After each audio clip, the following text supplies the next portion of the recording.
All right, here we are again. So now, yes, so tonight we're doing some nice material, interesting material about options. We've taken a good hard look at futures and forwards. We've looked at swaps. Now it's time to examine much more closely options. Now, of course, options are very complex products, so there's many different facets of options that we can look at. So first, let me get all this open. And I did send you quite a bit of stuff.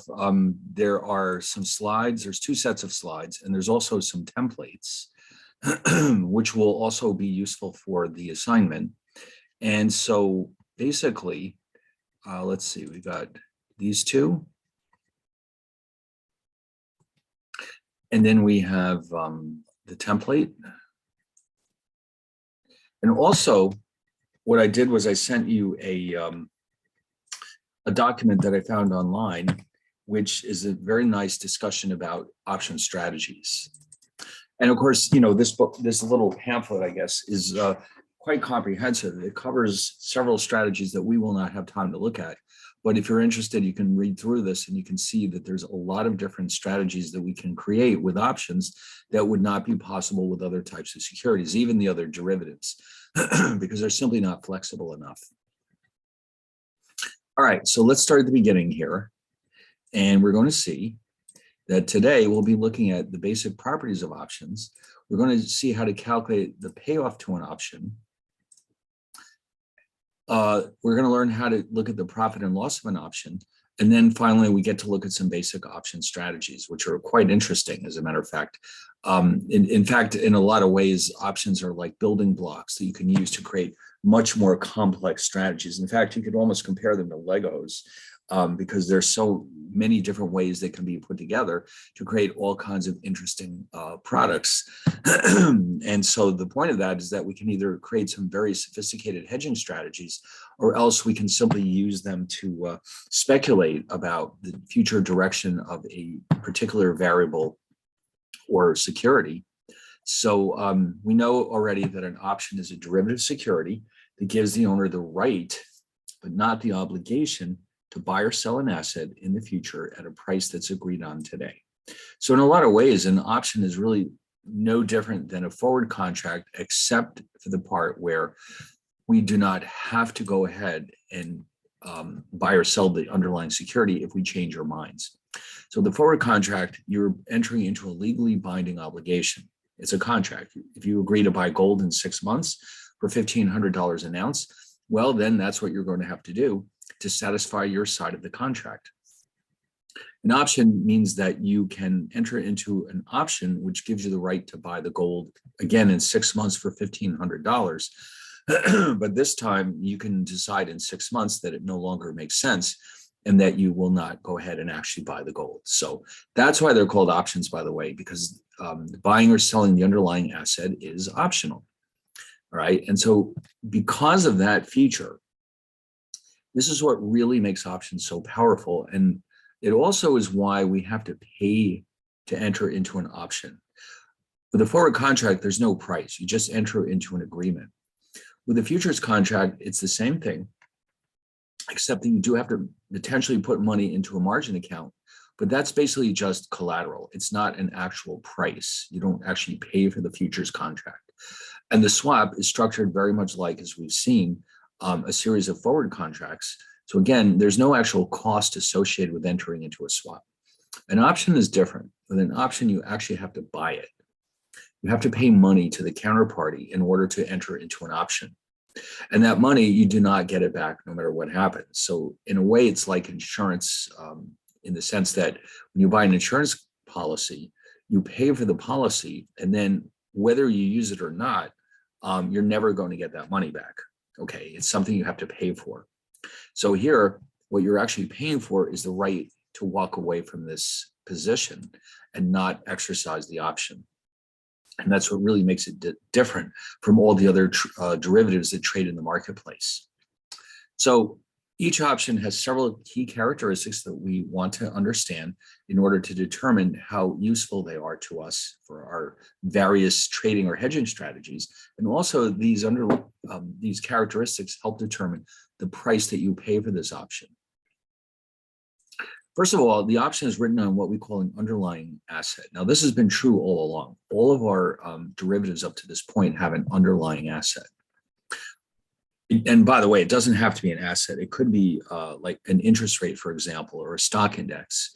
But there's some underlying security or asset or possibly another economic variable like a stock index, which the option is based on. And that is the value that ultimately determines the price of the option in the marketplace. Now, at this point in time, options are available on just about anything you could possibly imagine. You can buy them on interest rates, on currencies, on equities, equity indexes like the S&P 500, precious metals, gold, silver, platinum, and palladium. Now, here's an interesting twist. Options can be purchased, which gives you the right to enter into a futures contract. Now, that seems strange because you can buy a futures contract directly. Why do you need an option to enter into a futures contract? Again, because this way you can change your mind. With a futures contract, you're basically obligated to do something in the future unless you unwind your position. With an option on a futures contract, you can change your mind. And that's the reason why, in some cases, investors might prefer to buy an option on a futures contract rather than the actual futures contract itself. And in fact, when you buy an option on a futures contract, it has a special name. These are called, as you can probably guess, futures options.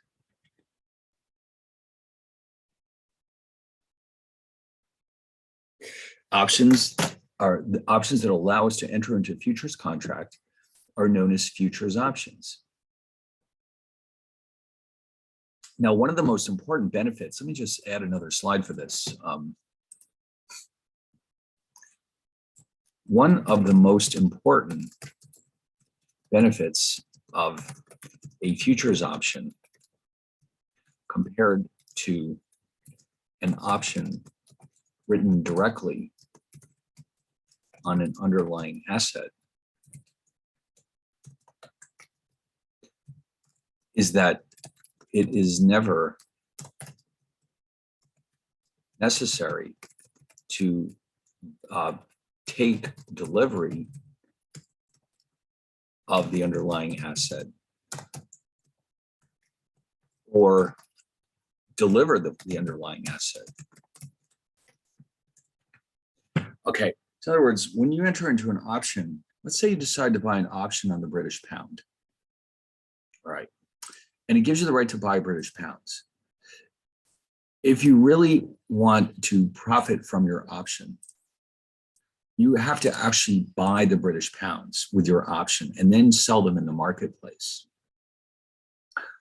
With the futures option, instead, you're entering into a futures contract on the British pound, and then you can unwind that British pound futures contract and collect your profits without ever actually taking delivery of the British pounds.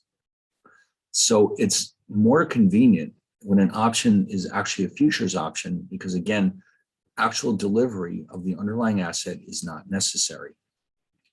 So it turns out, interestingly enough, that at this point in time, most options that trade in the marketplace are actually futures options. They're much more popular than traditional options where you are buying an option on the underlying asset directly.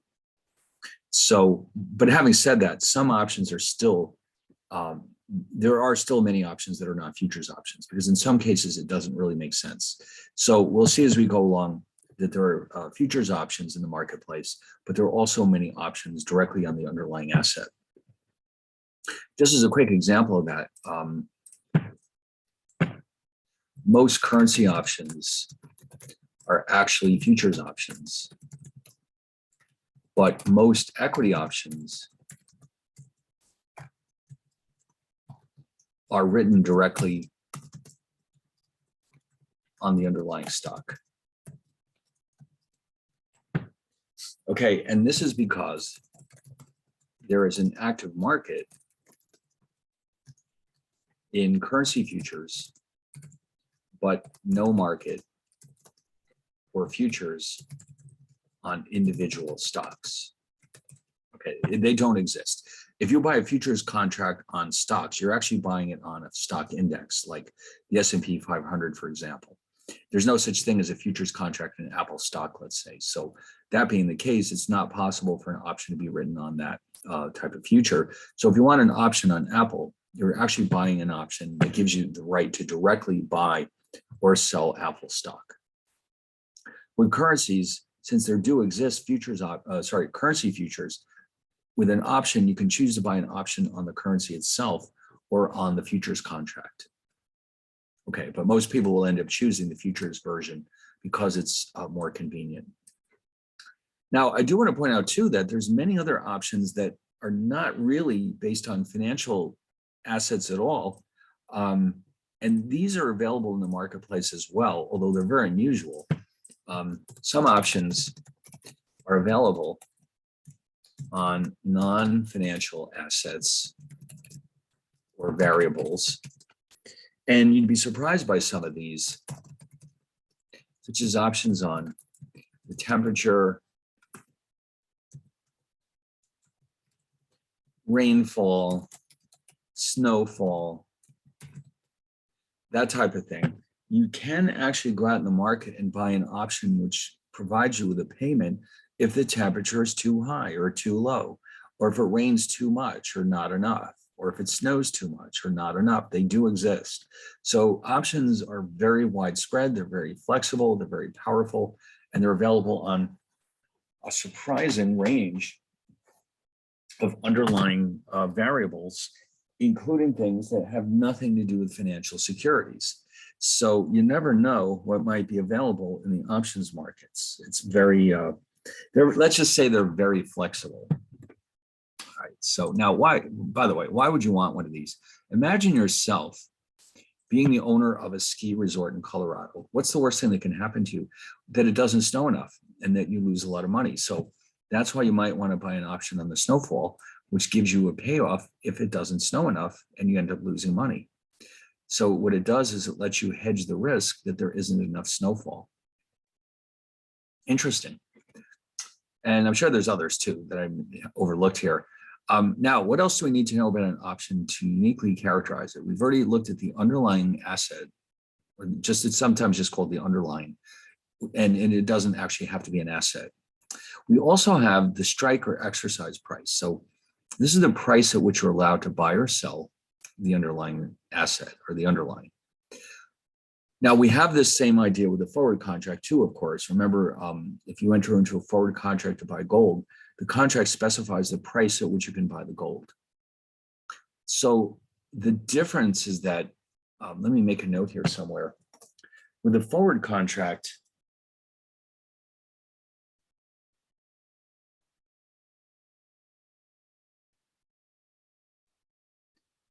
the price at which delivery will take place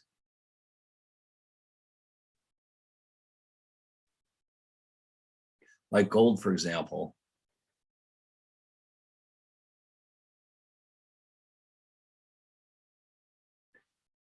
is the forward price. Or actually, it's also called the delivery price.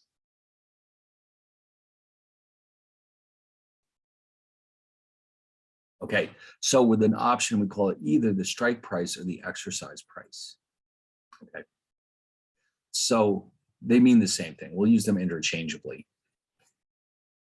Now, we also, with an option, have to specify the maturity date. The option itself only lasts for a certain length of time, just like an insurance policy.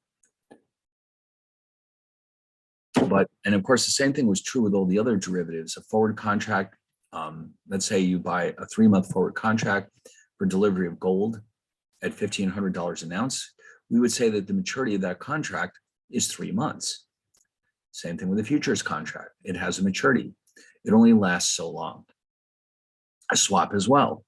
So an option is no exception. It has a certain length of time that it lasts. And when that date has been reached, if you do not actually use your option to buy or sell the underlying asset, the option expires. Okay, that's it.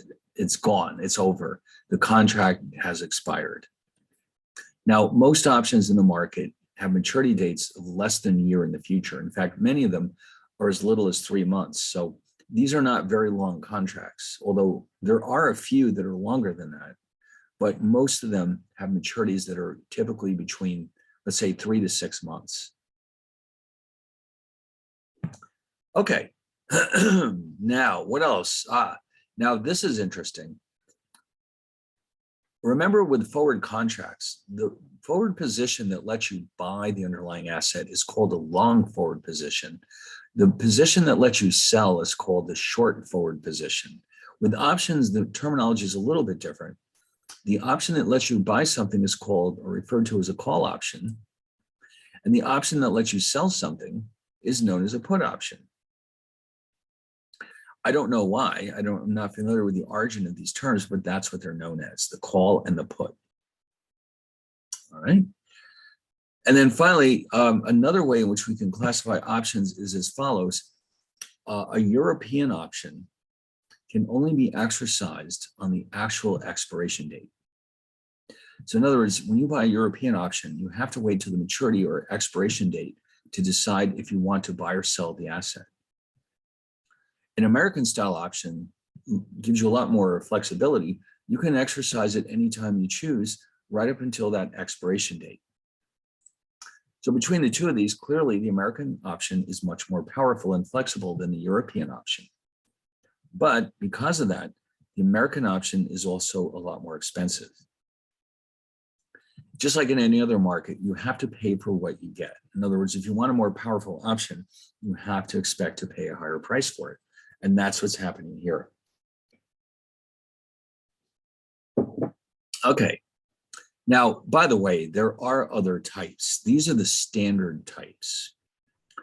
There do exist others that have very strange features. And we're not going to have time to go into that right now.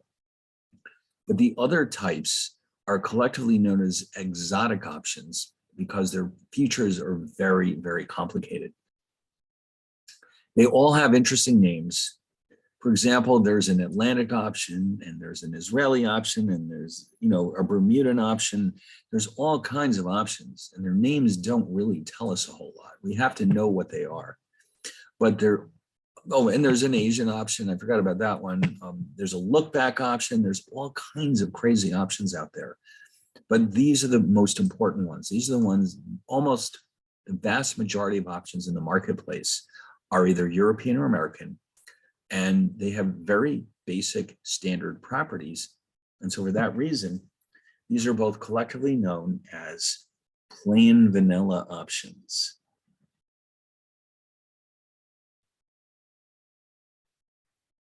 Which simply means that they have very basic properties.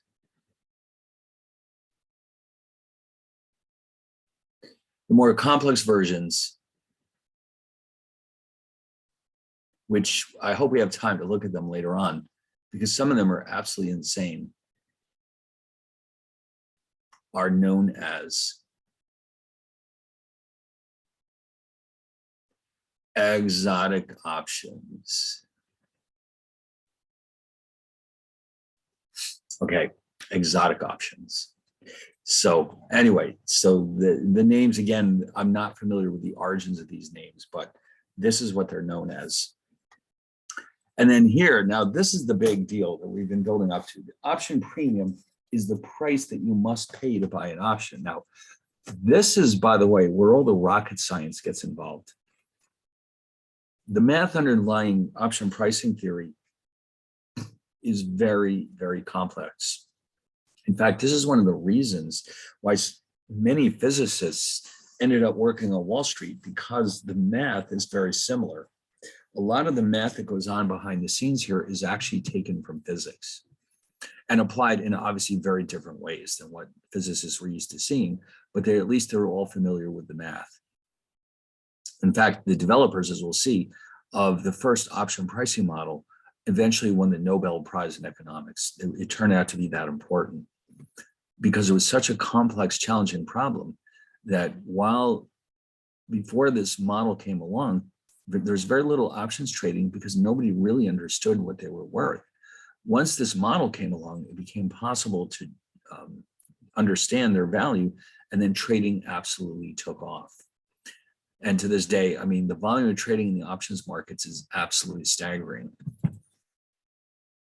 But anyway, and the reason why we have to pay for this option is because, and this is interesting, unlike most other securities, there's a limit to how much you can lose with an option, but there's no limit to how much you can make. And that's one of the reasons, another reason why they're so valuable. Okay, so you can see why people are interested in these, because there's a cap on how much you can lose, but yet no maximum profit. You don't really see that very often, do you? No. So that's one of the reasons why options are so popular, especially, I mean, if you are really and truly interested in speculating on the price of gold, let's say, the advantage of betting on the options markets, and I'll just mention this before we dive into more deeply later on, options are highly leveraged. In other words, a small change in the value of the underlying asset can have a huge impact on the value of the option. This makes options an excellent tool for speculating on the future direction of market prices. In other words, it's a great way to roll the dice. In other words, imagine, like, let's just say, for example, and we'll see how and why this is happening when we start looking at option pricing models. For example, a 10% increase in the price of gold could cause the value of a call option on gold to increase by, let's say, 200%. Okay, it happens. It is possible for this to happen. At the same time,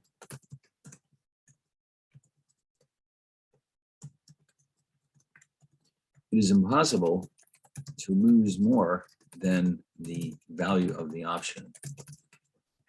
In other words, losses are limited to 100%. So this is why one of the reasons, another of the many reasons why options are so popular. It's easy to speculate with them, and you can make an enormous amount of money if you know what you're doing. But of course, you can lose your money. But you see, again, you can't lose more than you started out with, and that's a huge deal. Now, we're going to start out by analyzing the option's value. In other words, what is it that gives it its value? What is it that we're paying for when we buy an option? So we're going to start by looking at something called the payoff function. All right, so what exactly is this all about? All right, well, we're going to start with the call option. What I want to do is show you the formula, and then we're going to understand why this is the way it is. The payoff to a call option is written in the following way. So clearly, max means maximum.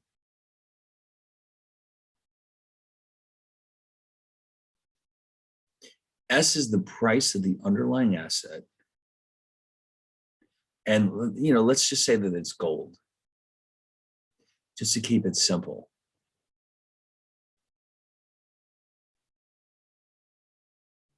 And this X is the strike price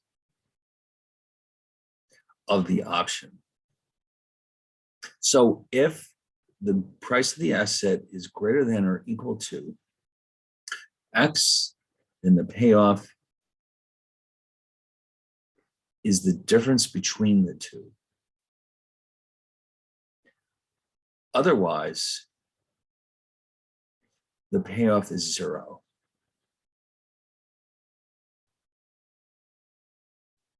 That's what it means. It's like basically saying that there's two possibilities.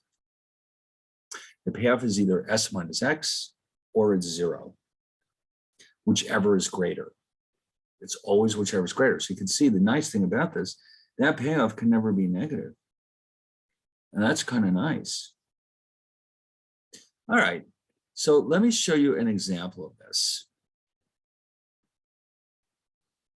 Because this is still very abstract. Let's take a look at what this is all about. Suppose that an investor buys a call option on gold. Now remember, that's the one that gives you the right to buy it. With a strike price of $1,500 that expires on March 1st. The option is European. So the investor has to wait until March 1st to decide whether or not to exercise the option.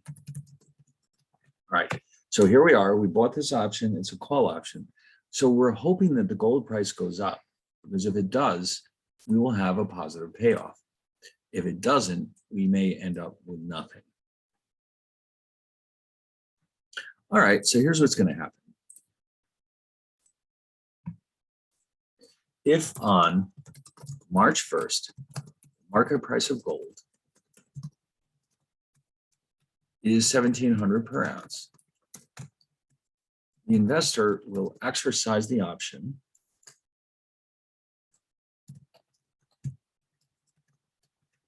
and buy gold for $1,500. He or she can then sell the gold in the market for $1,700. The payoff is then the difference between the two. Actually, let me write it like this: S minus X, or 1,700 minus 1,500, which is 200.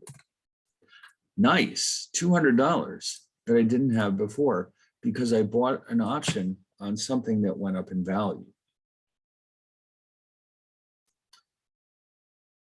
But now what happens if the price goes down though?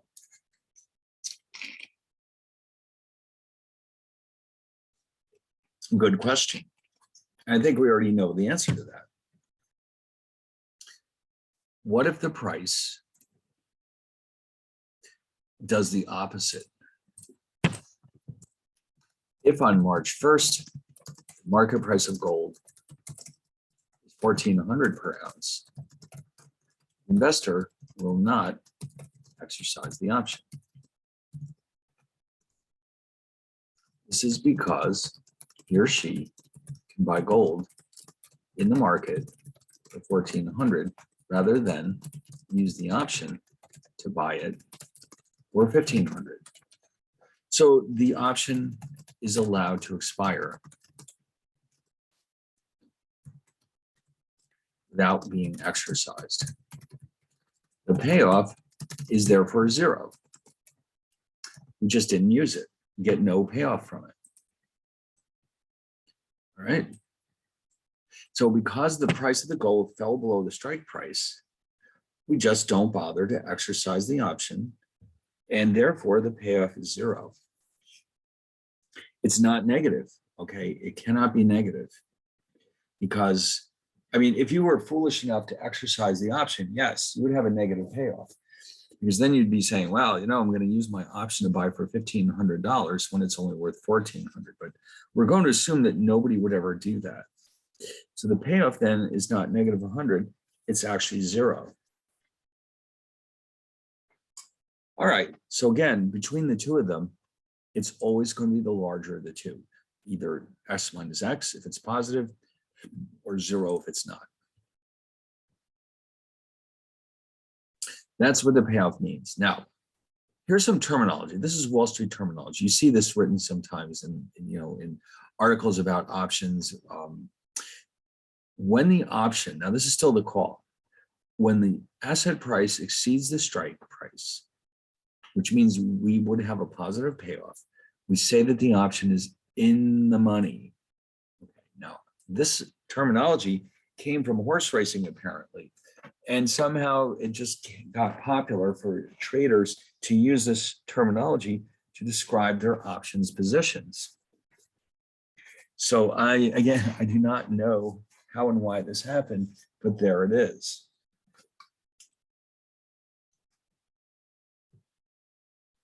All right, now what about the other two cases?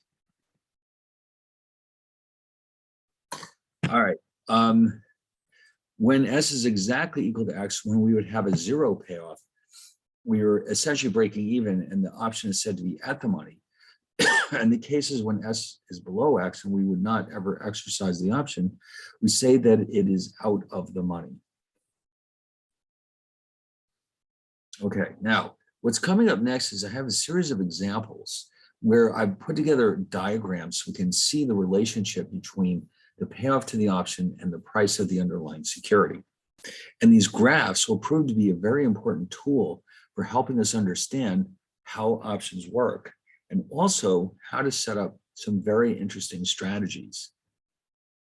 So here, for example, we're going to assume that we have a European call on IBM stock. It expires on September 1st. The strike price is $50 and the premium, or the price that we pay for the call, is $3. So we're going to look at the payoffs now. Let me leave that there for a second. We want to calculate the payoff, but not just for a single assumed value of the call, the IBM stock, but for an entire range of possibilities.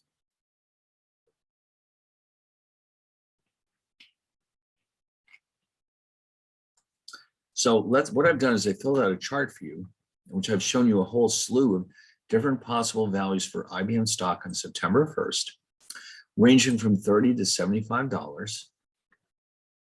The strike never changes, it's always $50. And so the payoffs are calculated with this formula that we just saw. And if you notice, it's always zero unless the stock price exceeds the strike price, after which every time the stock price goes up by $5, the payoff goes up by $5. Okay, so the graph of this is very interesting because you have all zeros until we reach this point where the stock price matches the strike price, after which the payoff increases on a one-for-one basis with the stock price. All right, so what does this thing look like? All right, well, I'm glad you asked. Ah, there you go. It looks kind of like the goalie stick in hockey. It's all flat. Now, by the way, if you notice, I started at 30. It actually goes all the way down to 0. As long as that stock price is not above the strike of 50, we'll have a payoff of 0. After that, if you notice, the payoff increases on a one-for-one basis with the stock price. So we say that the slope of this function down here is 0. And then after that, the slope is 1.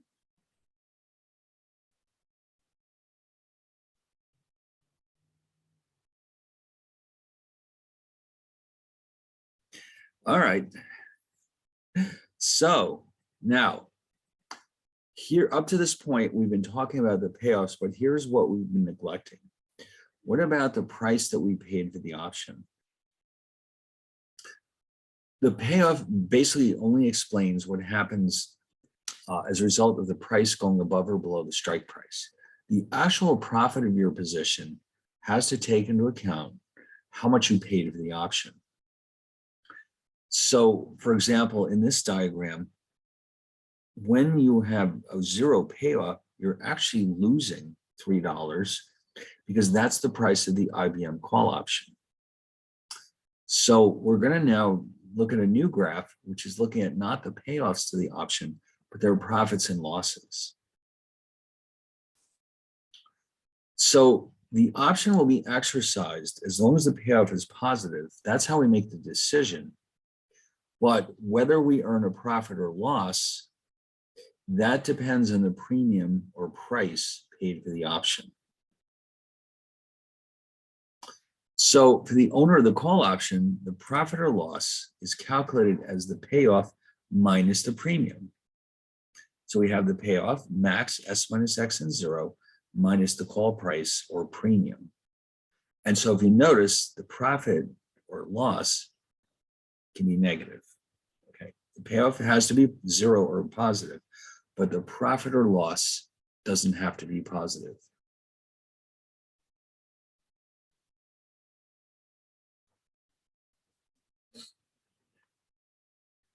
So what I'm going to do now is show you what the graph looks like with profits. In other words, where we take into account the fact that the option costs us $3.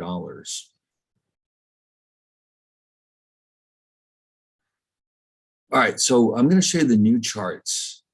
I've updated the chart to include the cost of buying the option. And you'll see, well, here we go. So we got the same first 3 columns, and then I've added this C, meaning that I paid $3 for the call. Now, if you look at the profit, all of these numbers are simply these numbers minus $3. And so you're going to have losses up to we reach 50, after which we now have profits. But if you notice the profits, the loss is never going to be more than the $3 we paid for the option. But on the upside, there's still no limit to how much we can make.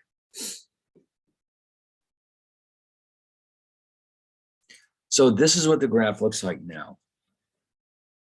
And if you notice, all that we did was shift it down by $3. And so this range now represents what we're going to call the maximum loss, which is $3, because that's how much we paid for the option.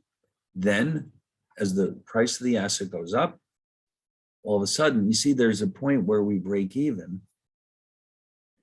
And that point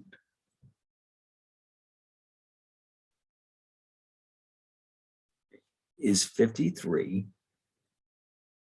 because that's the point where the $3 payoff matches the cost of the option. We can calculate this as simply as the strike price plus the call price or call premium. After that, it's all profits. Okay, all icing on the cake, I guess you could say. Up here, it's all profits. And if you notice, that line can go up forever. There's no limit.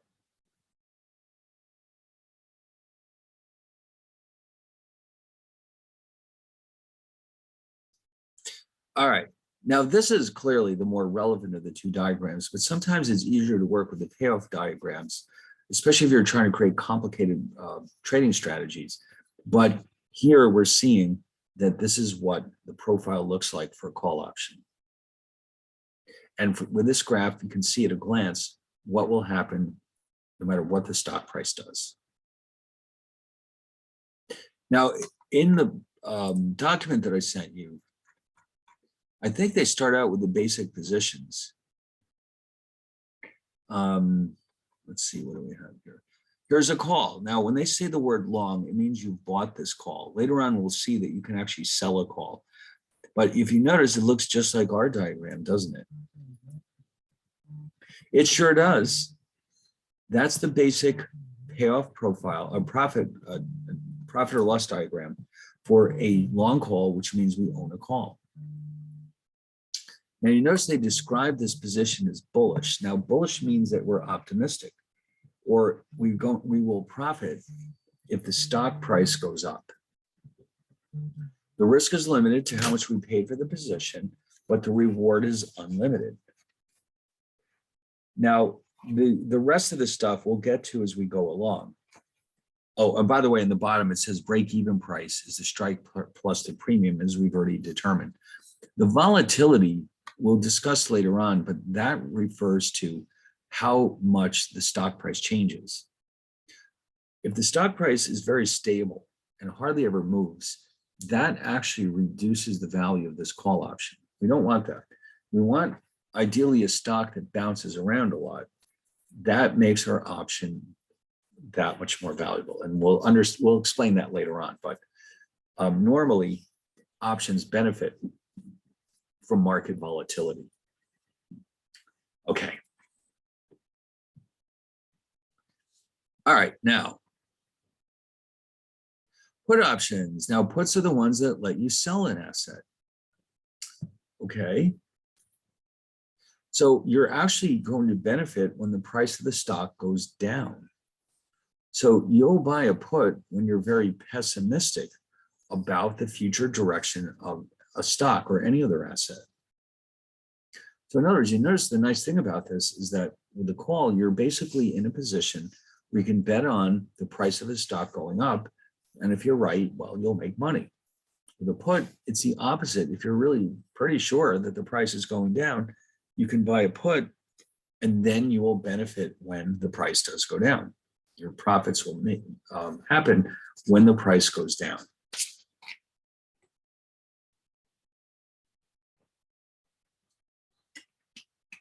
Okay. Now, here, the payoff here, let me just, by the way, let me just quickly remind you the call payoff is the max of S minus X and 0.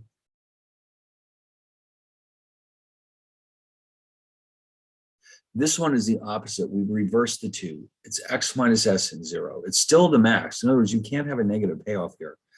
But what's happening here is that as S decreases,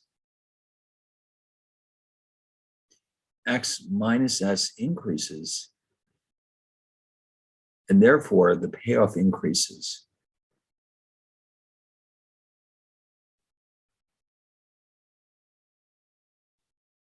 Whereas up here, as S increases, S minus X increases, and therefore the payoff increases, of course.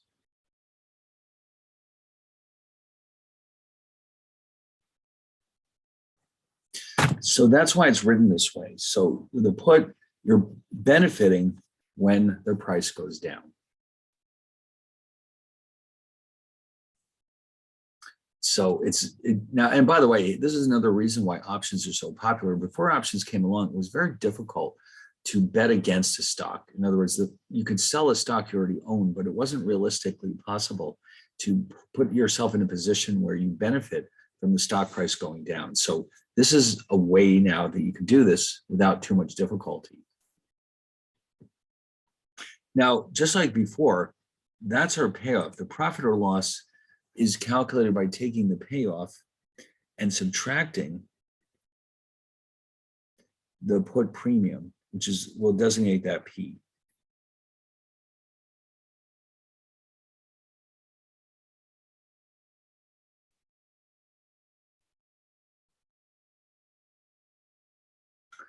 Okay, so now we have to visualize, what does the graph of this look like?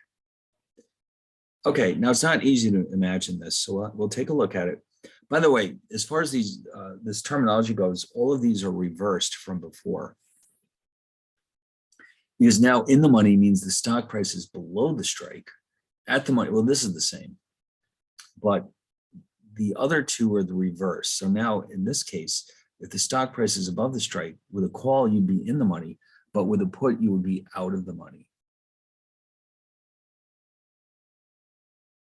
All right, this isn't that important. I just wanted you to see how that works. All right, here we go. So we've got another option on IBM stock. It actually doesn't matter if it's American or European for this, but we still have September 1st is the exercise, the maturity date rather. The strike price is 50 and the premium is $2. Now, I just want to mention that in most cases, calls, if you notice before, the same option, when it was a call, the premium was $3. Calls are usually, and we'll get into this again in a later chapter or later section, are usually more expensive than puts, even with the same asset, which expiration date,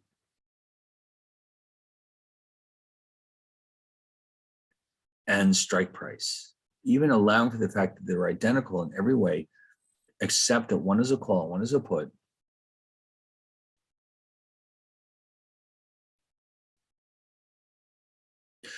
In spite of that, most of the time, but not always, most of the time, calls are typically more expensive than puts. We'll explore the reasons for that in a later chapter. So that's why I picked $2 for this case, just to remind us that the put is typically cheaper than the call. So now we're going to put together another diagram, and we're going to illustrate both the payoff and the profit or loss. Okay. Well, what do you know? So here again, I have the same scenarios, but now look at these payoffs. They're very high when the stock price is low. And they from that point on, once we hit the stock, when the stock price hits the strike, then it's zero from then on.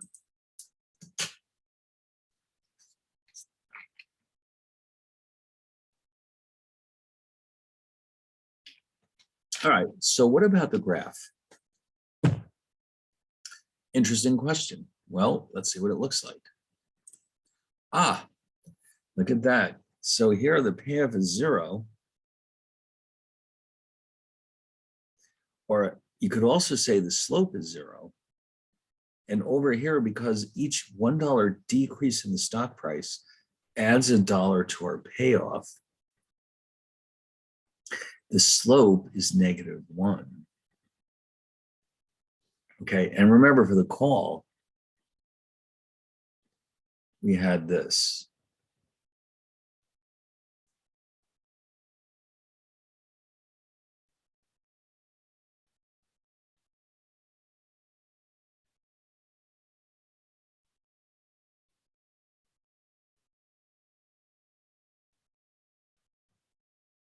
So it's like the two are reversed from left to right. And here's the strike price. This is my put payoff.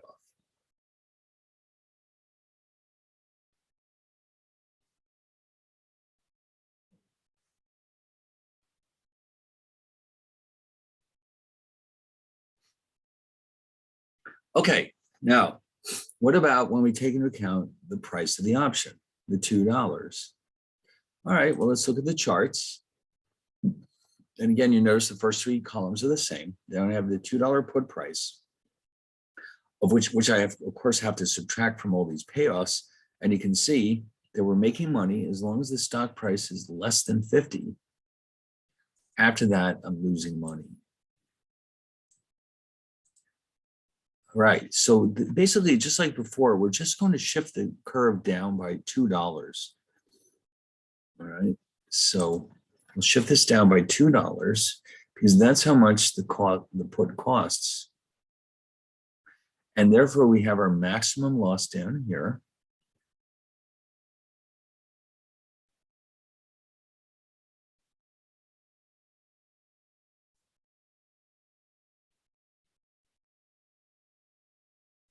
And we have a break-even point, which is now 48, which is the strike minus the put price. After that, it's all profits.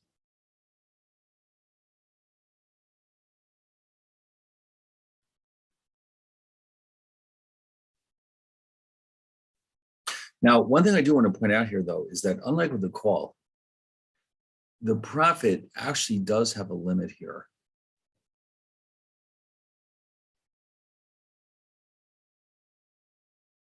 It's X minus P dollars, which in this case would be 50 minus 2, which is 48. Why is that?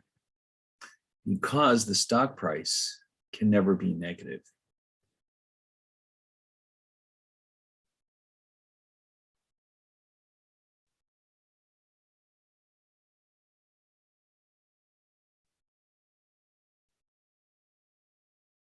So in other words, there is a limit, but it's a very large limit.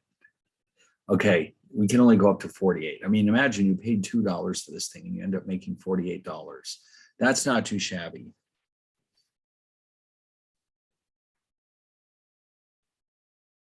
All right, so that's what all we need to say for the time being about calls and puts. Well, actually, I shouldn't say that.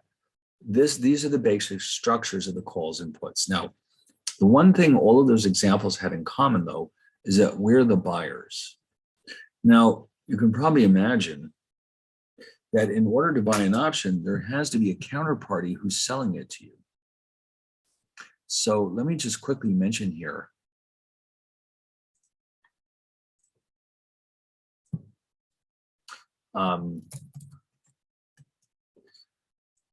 Like with all the other securities that we've seen,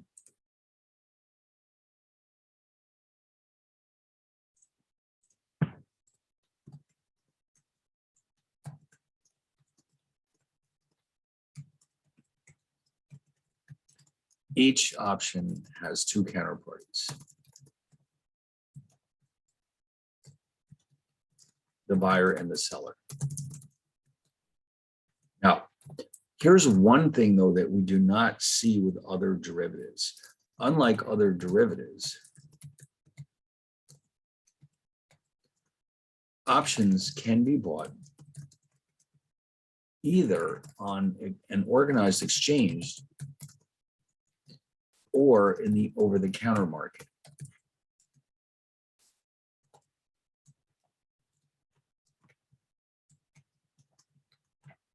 That's different. Okay, remember with all the others, we saw that with forward contracts, forwards are only available in the over-the-counter market. Futures contracts are only available through organized exchanges. Swaps are only available in the over-the-counter market.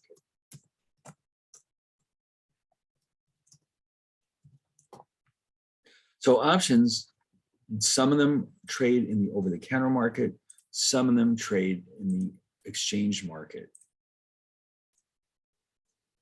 So the way it works typically, the high volume options, such as equity options, futures options, etc., typically trade through organized exchanges. The more exotic options, such as options on, let's say, rainfall, or options on obscure currencies, are typically only available in the over-the-counter market. Okay, so here you've got both options, both possibilities. But either way, there's always a counterparty to an option. Now, all right, so one more piece of terminology. The counterparty to the option buyer is known as the option seller or writer. Okay, so in other words, if you're buying, somebody else is selling, and they're often referred to as either the seller, or more often they're called the writer. So what needs to be done is we want to now consider the perspective of the sellers or writers. We want to define their payoffs, and we want to define their profits and losses. But before we do that, I almost forgot. I wanted to show you in this document what the put looks like. And it's not, there it is. Okay, so it's just like what we have. And it is a bearish investment, meaning that we expect the price to go down, and the risk is limited. And it says here, like I just mentioned, that because we can't have negative stock prices, the reward is technically limited, but still substantial. And more volatility is helpful to our position. The break-even point, as we saw, X minus P, is the strike minus the premium paid. Nice. Now, I did want to show you one other thing. Suppose you wanted to look at actual options trading in the marketplace. There's many websites where you can do this. Like here's, for example, finance.yahoo.com. And if you choose a stock, let's say Apple, put in the ticker symbol and go to options. And oh my God, look at this enormous list of options. Now, the ones you're seeing here are going to expire later this week. There's many, many more to choose from. Look at them all. And they go out pretty far, but most of the trading is concentrated in these contracts along here. So, and you notice blue says in the money. That means the blue ones actually have a positive payoff if you could exercise them today. The white ones down here are out of the money. Now, why is the cutoff point 160? Because the stock price today is 160.102. So as long as the strike is underneath 160.102, you would have a positive payoff if you exercise the option. But starting here at 162.50, that option is out of the money. It has to go up to 162.50 before you start to make money. So these are all listed as out of the money. And so what I would like you to notice is that down here, the ask price, which is what we pay for it, it starts out here at 86.45 for this 75 strike call. And you can see why it's so expensive. I mean, this option gives you the right to buy a stock worth 161.02 in exchange for $75. So that's what makes it, if you can see, 86.45. If you buy that option now, that's going to cost you a lot of money. Okay, so in other words, if you notice, if you add the cost to the strike, it's actually 161.45. It's actually even more than the stock price. And we'll see why that happens in a little while. But if you notice, these ask prices are very high because these options are very deeply in the money. But as the strike price rises, the ask price is dropping. Okay, so it goes from 86.45 to 81.45, 76.45, and it slowly falls until down here. This one is selling at 250. Now, if you notice, once we get into the out of the money options, the price drops off even faster. And if we keep going, look at this one down here. The strike is 205. That's only worth a penny. Because for this one to make money, the price of the stock would have to go above 205 by Thursday. And I don't think that's going to happen. All right, so now down here, we have the puts. And for them, the ones that are in the money are down here, the very high strikes. So the blue is down in the bottom here. Because remember, with puts, you benefit when the stock price is low and the strike price is high. So for example, this one at 205, you have the right to sell the stock for 205 when it's only worth 160.102. If you could exercise it right now,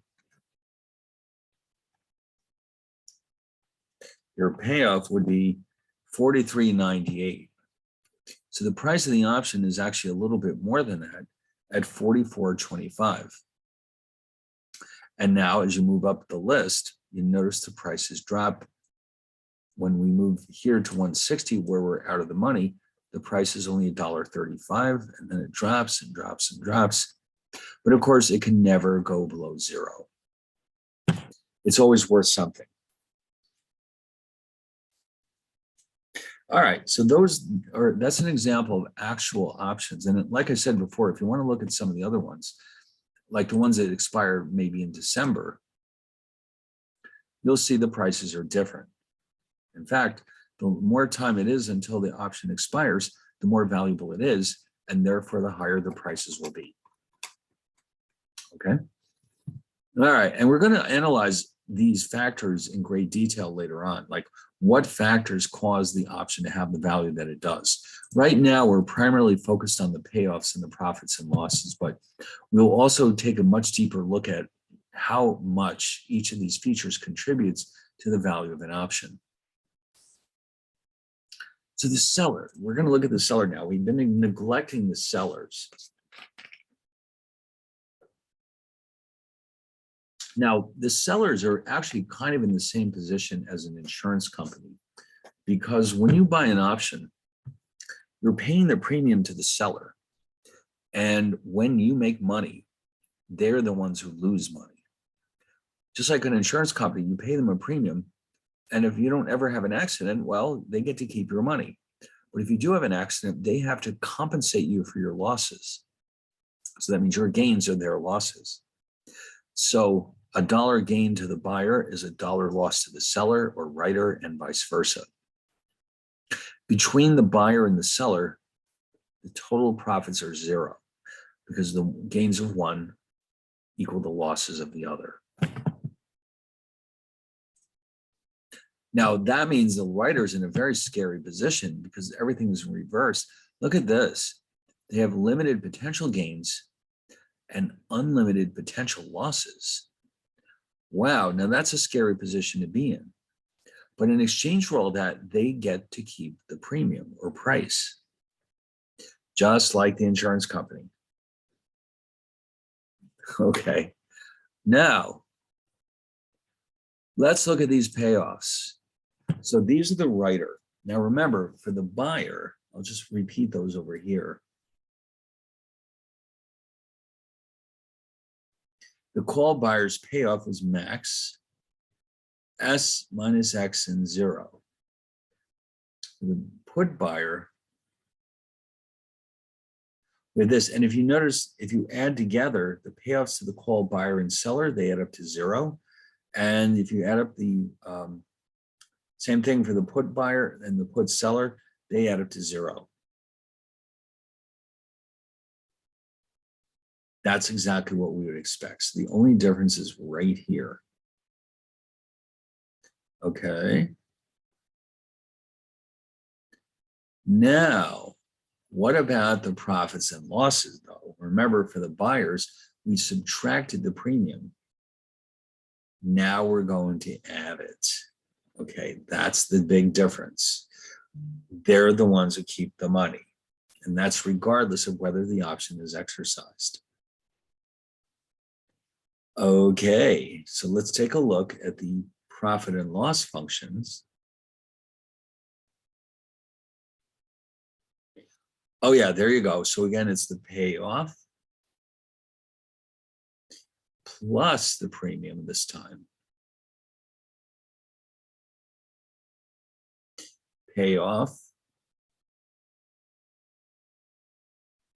plus the premium for the put as well.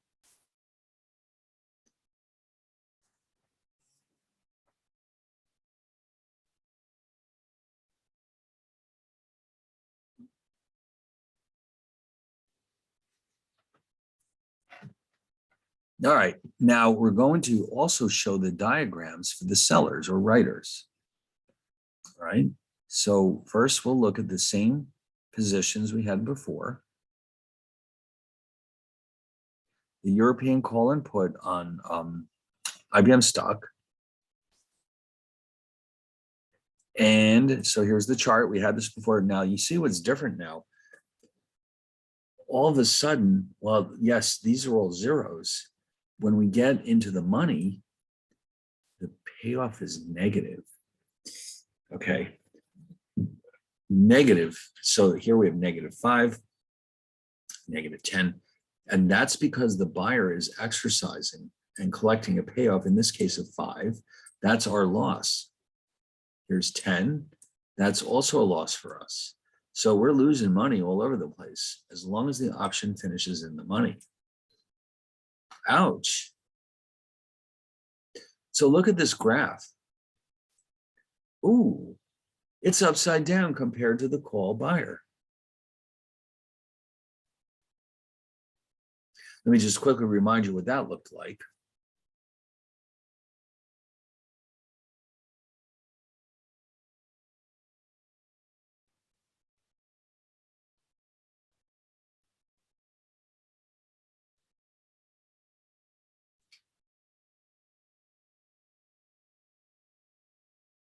We've just flipped it over because these are the losses to the seller. These are the gains. They have to match each other. Oh, no. So that it makes you wonder why anyone would ever be able to put themselves in this position.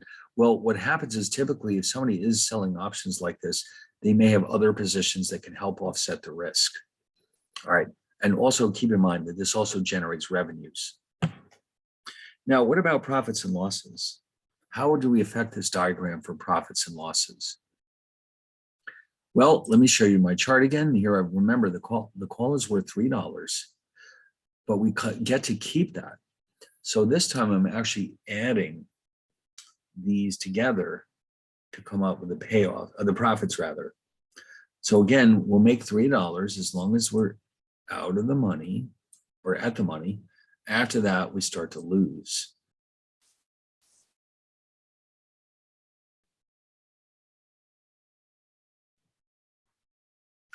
And so what happens is the graph actually shifts up this time by $3. The shape doesn't change. The basic position is the same. It's just that now we've got that extra $3 coming in. And so the graph actually shifts up into positive territory. Yeah, there we go. So this is now going to be known as our maximum profit.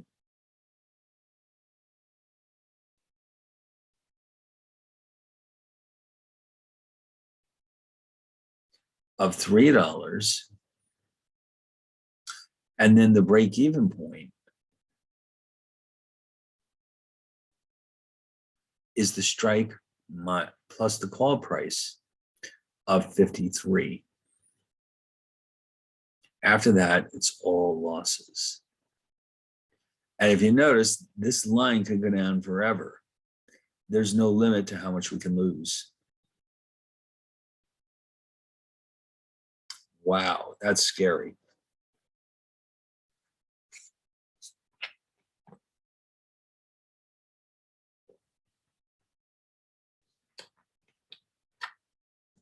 All right, now,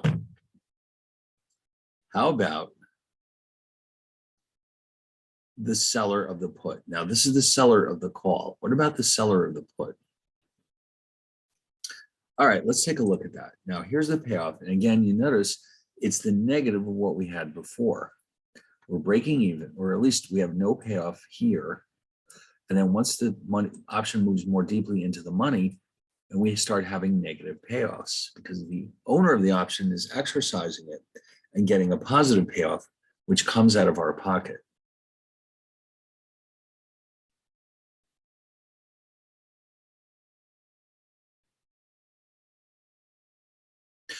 All right, now what does that graph look like? Oh, now that's interesting.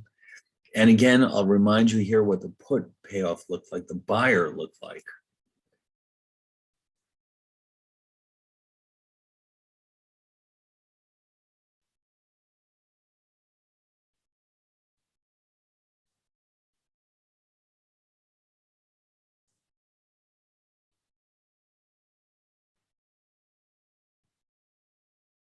This is the payoff to the put buyer.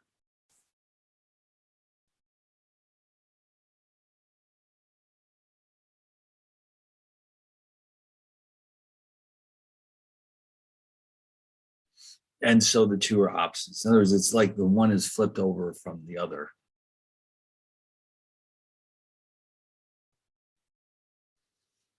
But now we have to take into account the fact that we collected that put premium of $2. So how does that look? Well, that helps a lot because it means we have some profit somewhere along the way. So let's do that right now. Let's add the $2 back in.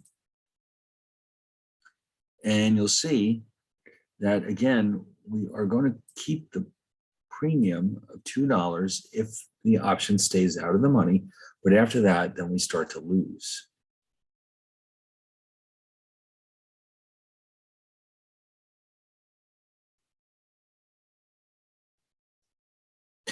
Okay, and so let's see what that does to this graph. It shifts it up by $2. So here we have our maximum profit.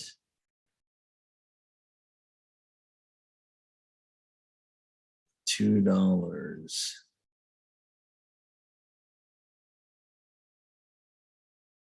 We break even here.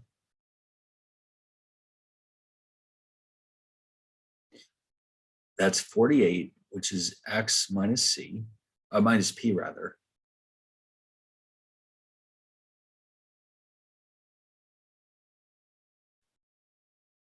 And then these are all losses. But here there is an upward limit, a limit to our losses because obviously the stock price can't become negative, but it's a very substantial loss that we could essentially run into.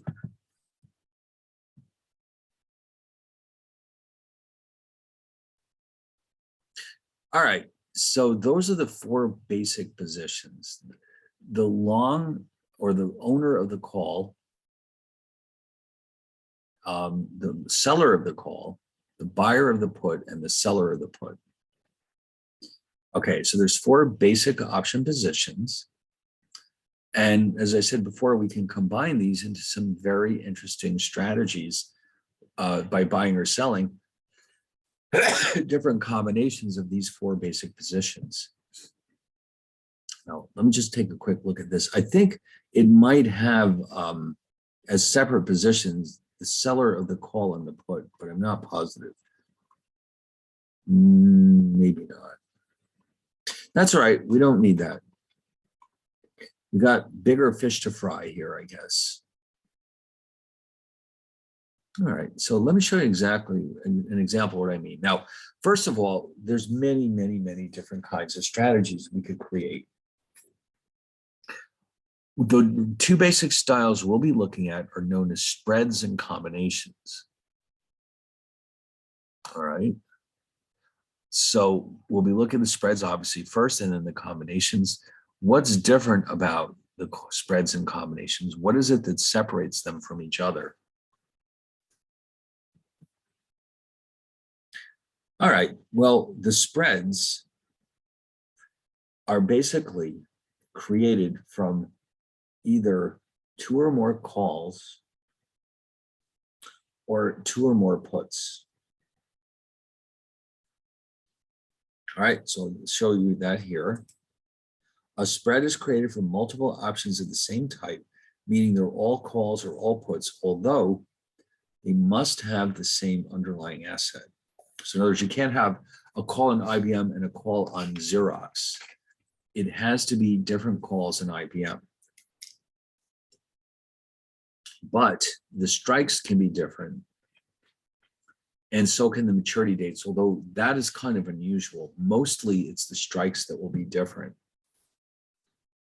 Okay. So what is a combination then? Well, combination, which is defined down here, means you have at least one call and at least one put. And typically they have the same maturity, but they have to have the same underlying assets. So in other words, if I buy both a call and a put on IBM, that makes it a combination. If I buy two different calls in IBM, that makes it a spread. Okay, so the combination means at least one of each.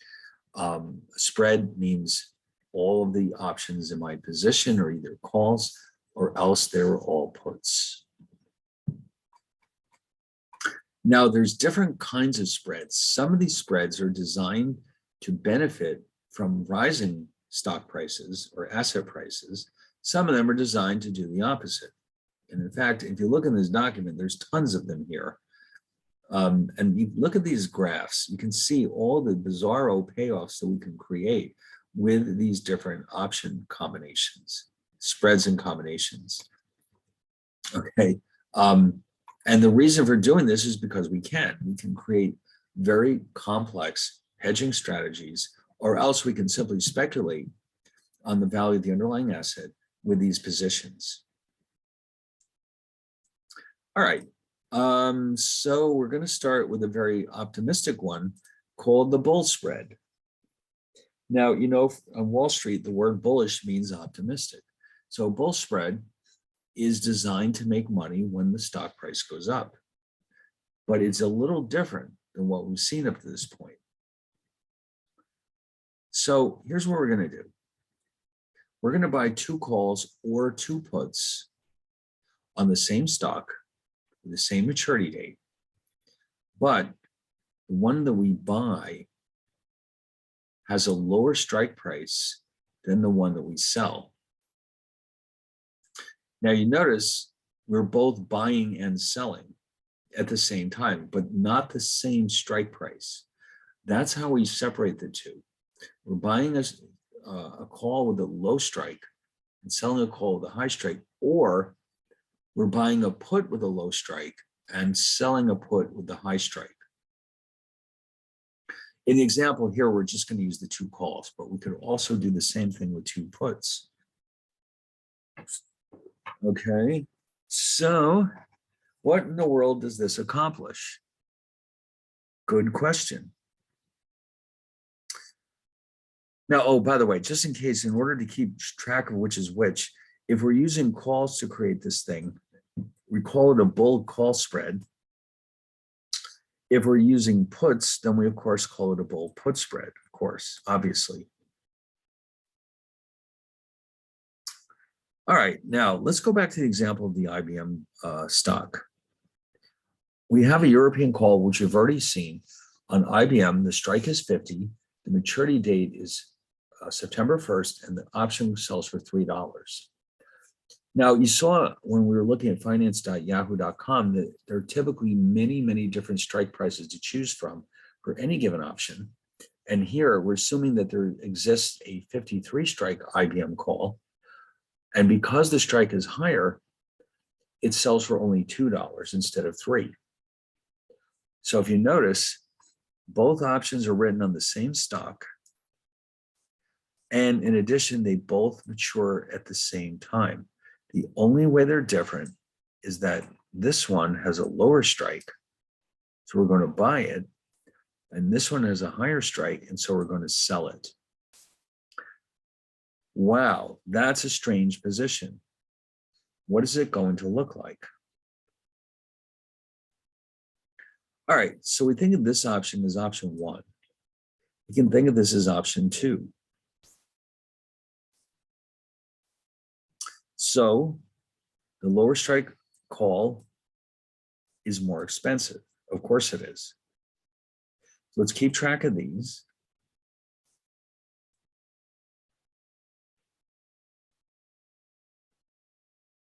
We're buying this one and we're selling this one, second one.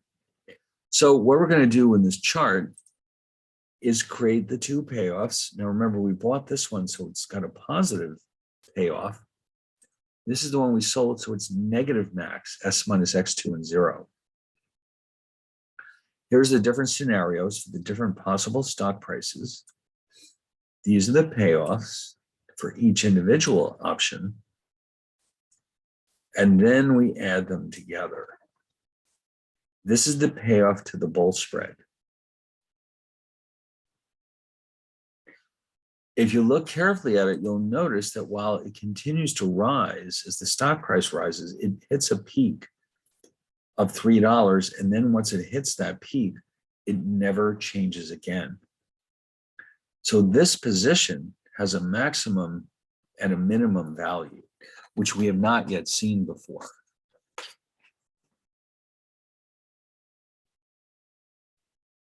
Now, if I graph this, now notice this is just payoffs. We have not yet said anything about the cost of the options. So let's do that right now. Here's the graph of the, now look at that. How cool is that? It's got a flat bottom, then it rises, and then it peaks out right here. So we have the minimum payoff, of course, is 0.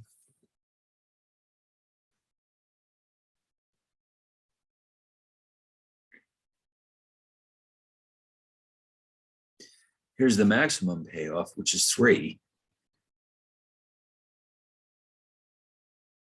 And then all of this is, of course, a positive payoff.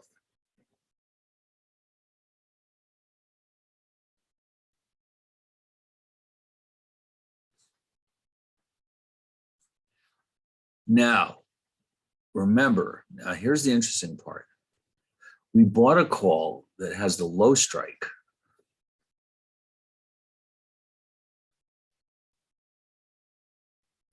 And we sold one with a high strike.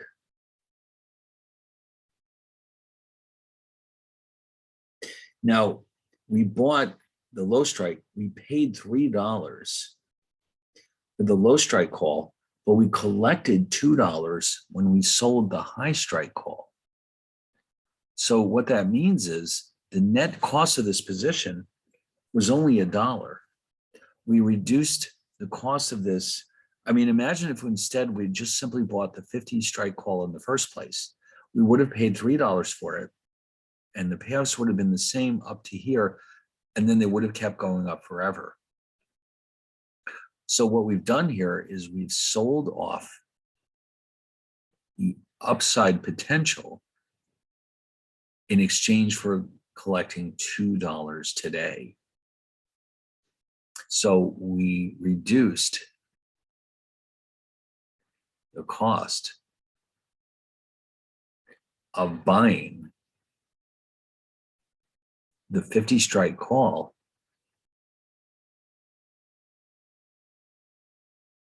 by 2/3, but give up some upside potential.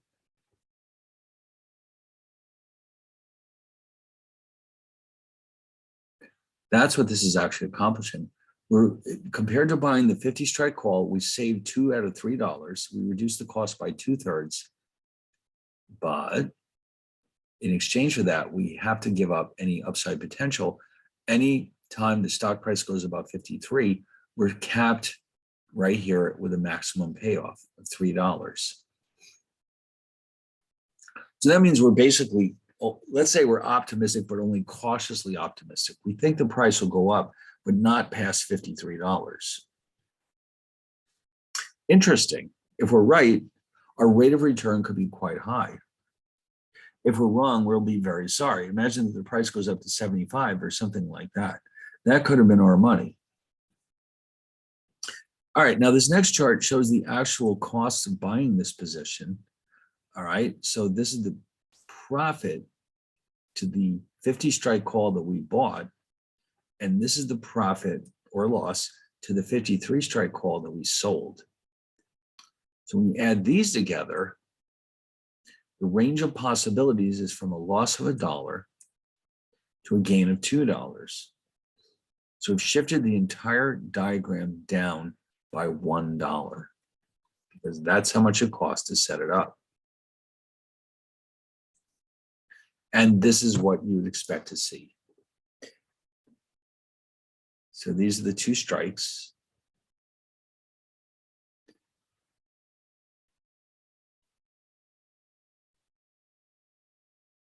The maximum profit is 2. But then on the other hand, the maximum loss is 1. And the break-even point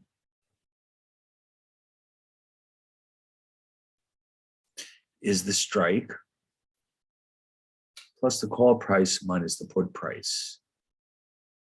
50 plus 3 minus 2 is 51.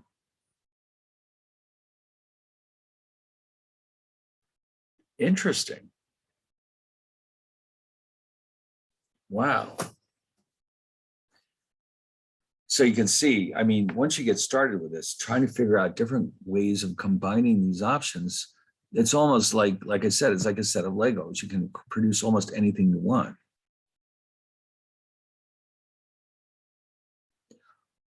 Okay, now what I'd like to do is look in that document I sent you and see what they have to say about the bull spread, because I know it's in here.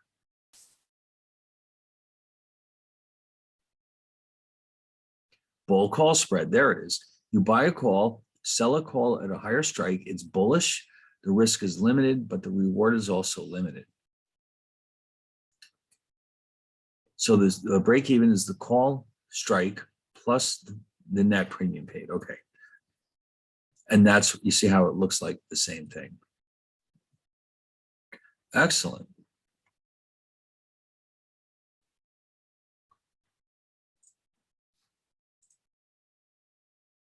Now, of course, there are many other spreads that we could potentially create.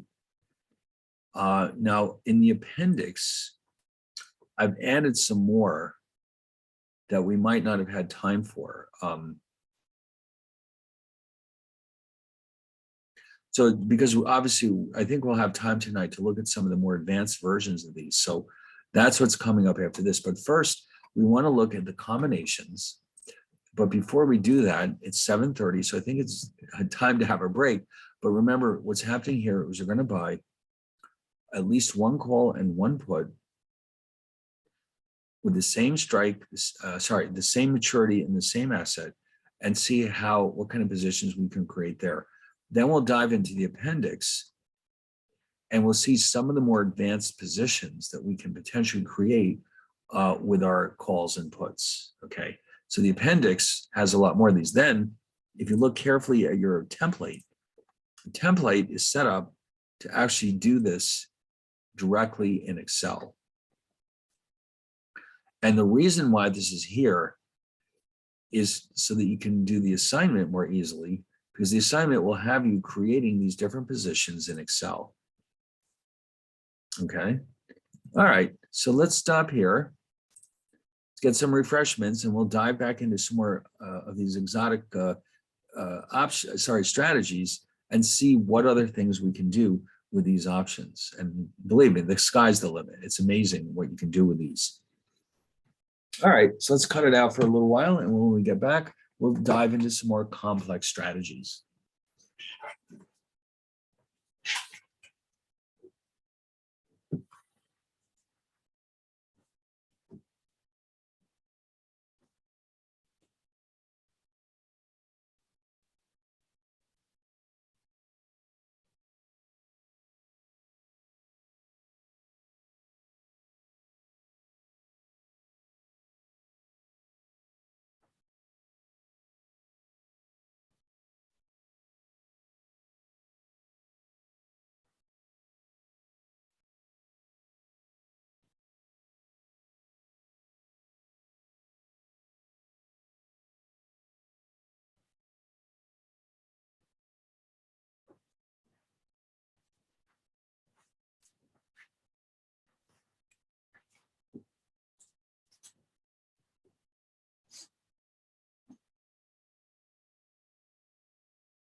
All right.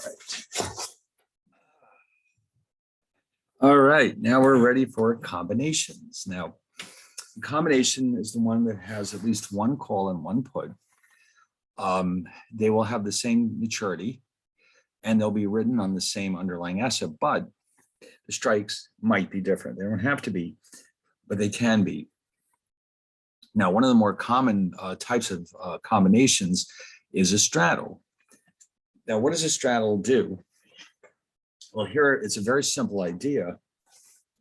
We're buying a call and a put that are absolutely identical to each other, meaning that they have the same strike price, the same maturity, and the same underlying asset. So that makes you wonder, what exactly will this accomplish? So, all right, well, let's imagine again with our IBM stock. Actually, let me leave this there for a second so you can catch up. It's this call and the put, the exact same features, strike, maturity, and underlying asset. One of each, all right? Now we're ready. So we have a call on IBM stock, as we saw earlier, with a strike of 50. The maturity date is September 1st, and it sells for $3. Now, we've already seen this one as well, an IBM put on IBM stock with a strike of 50, same maturity date, but remember we noted that with a call and a put, typically the call is more expensive, so this put is only $2 in spite of the fact that it is has the same strike price, the same maturity date, and the same asset. So we're going to buy one of each. So what is this going to accomplish? Well, when you see the graph, I think you'll be in for a bit of a surprise. So remember, the strike is 50. We paid a total of $5 for this position because we bought one call and one put. So if you look at this chart, you'll see that I've got here the payoff to the call. Strike is 50. And here I have the payoff to the put where the strike is 50. So at 50, both options have a payoff of 0. Below 50, the call has a payoff of 0, but the put has a positive payoff. Above 50, the call has a positive payoff. The put has a payoff of 0. And so when we add these together, look what we get. Look at that. The payoff only can go as low as 0. On either side, it increases all the way up to 10. So when I draw a graph of that, this is what I'm going to get. Now that looks pretty cool. You can see that the break even here is 50. At 50, we have a payoff of 0. On the positive side, if the stock price goes up, you have a positive payoff from the call. And on the negative downside, we still have a positive payoff. How is this possible? Because we get a payoff from the put. The call expires out of the money. So either way, we have a positive payoff, and we end up with this big V. Well, this seems too good to be true. Something's got to give. And yes, of course, it's a very expensive position to finance. So when we take into account the fact that we paid $3 for the call and $2 for the put, that's going to change our position a little bit. All right, so let me just show you how that changes everything. The shape won't be different, but everything will get shifted down to reflect the $3 cost of the call and the $2 cost of the put. So when you add these together, you notice the range of possibilities is not from 10 to 10, 10 down to 0 back to 10. It's from 5 down to -5 and back up to +5 because the position costs us $5. So now, now look at that. The whole thing was shifted down by $5. So now the potential exists to have a loss of $5. That's our maximum loss. The break evens, though, look at these break evens.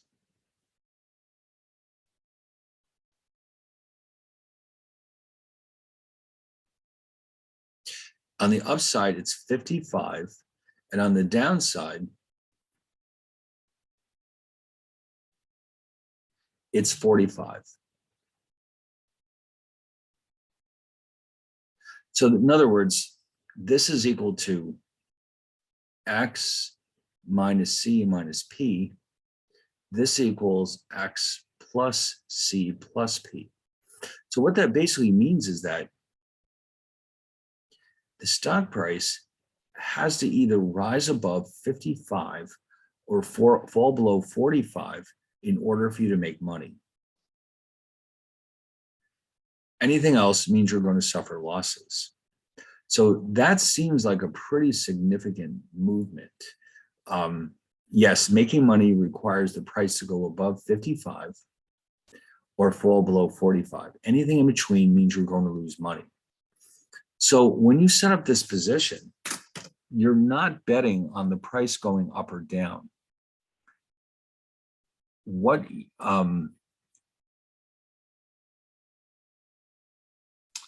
the purpose of the straddle is to bet that the stock will move outside a range of prices. In other words, in this case,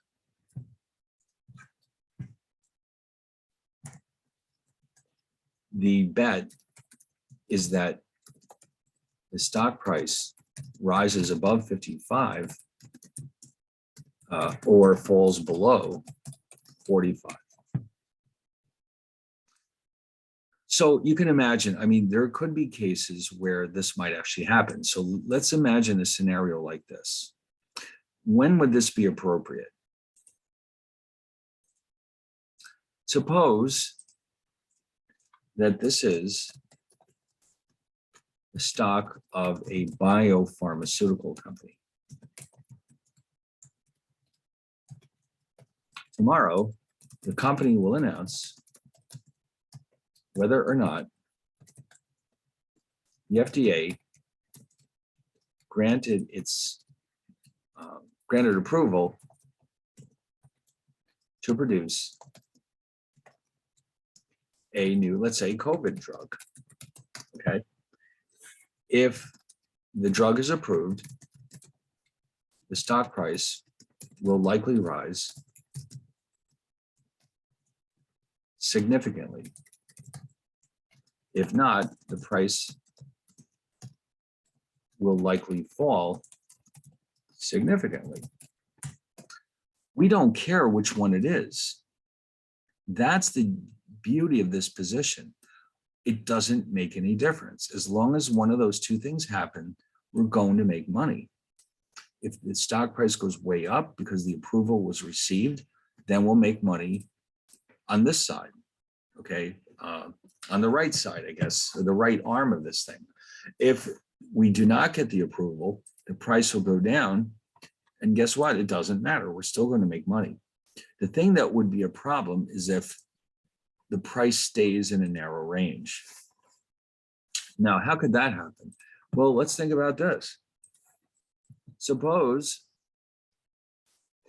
and this is what we don't want, suppose that the FDA announces they will postpone their decision until next year. Then the stock price may not move at all. So the buyer of the straddle is likely to lose money. Okay. In other words, that's exactly what we don't want. We want the price to go up or down by a substantial amount. What we don't want is the price to stay in a narrow range. So now, if we were convinced that the FDA would approve the drug, we could buy a call option and would benefit if the approval is received. If we were convinced that the FDA would not approve the drug, we could buy a put option and would benefit if the approval is not received. But the fact that we're buying both means we're not sure. If we are not sure which will happen, the straddle is the best choice. Okay, because this way, as long as one or the other happens, we should make money. All right. So what we're effectively doing here is this. The straddle benefits from what's called volatility, meaning that the stock price moves a significant amount over time. So a straddle can be thought of as a bet on volatility rather than the direction of the stock. A call or put is a bet on the direction of the stock. A call is a bet that the stock will rise,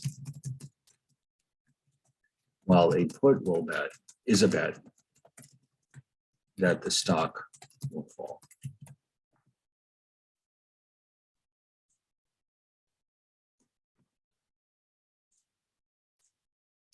So that's what a straddle is. This is what separates it from some of the other strategies. We're betting on volatility rather than the direction of the stock, which is what you're effectively doing when you buy either a call or a put. And depending on the circumstances, that might be the appropriate way to go. So if we look at our special options diet handbook here, I'm sure there's a straddle in here somewhere. It's very popular. Let's see.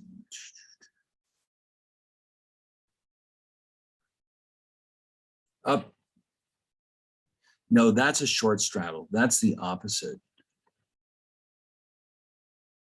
You see what they've done here? You see how it's upside down? That means they sold the call and the put. I don't know why they don't have the long straddle. Let me just see. Interesting. I'm kind of disappointed here. And so they have. All right. So anyway, so now what we're ready for is the appendix, where what I've done is I've put more positions, just a few more. Now, unfortunately, some of these do overlap. Like we've already seen the bull spread. Let's go back and revisit it for a second. What did we do here? We bought a call and a put with we bought two calls with two different strike prices. No, I said it wrong again. Sorry, I bought a call with a strike of 50 and I sold a call with a strike of 53. So I bought the low strike call and I sold the high strike call. What if I did the opposite? What if I bought the 53 strike call and I sold the 50 strike call? What would happen differently? Then it becomes what we will call a bear spread. See, now you're buying the option with the high strike and you're selling the option with the low strike. In other words, just the opposite. And you can tell the reverse situation will occur because it's called a bear. That indicates that we will make money if the underlying stock price goes down.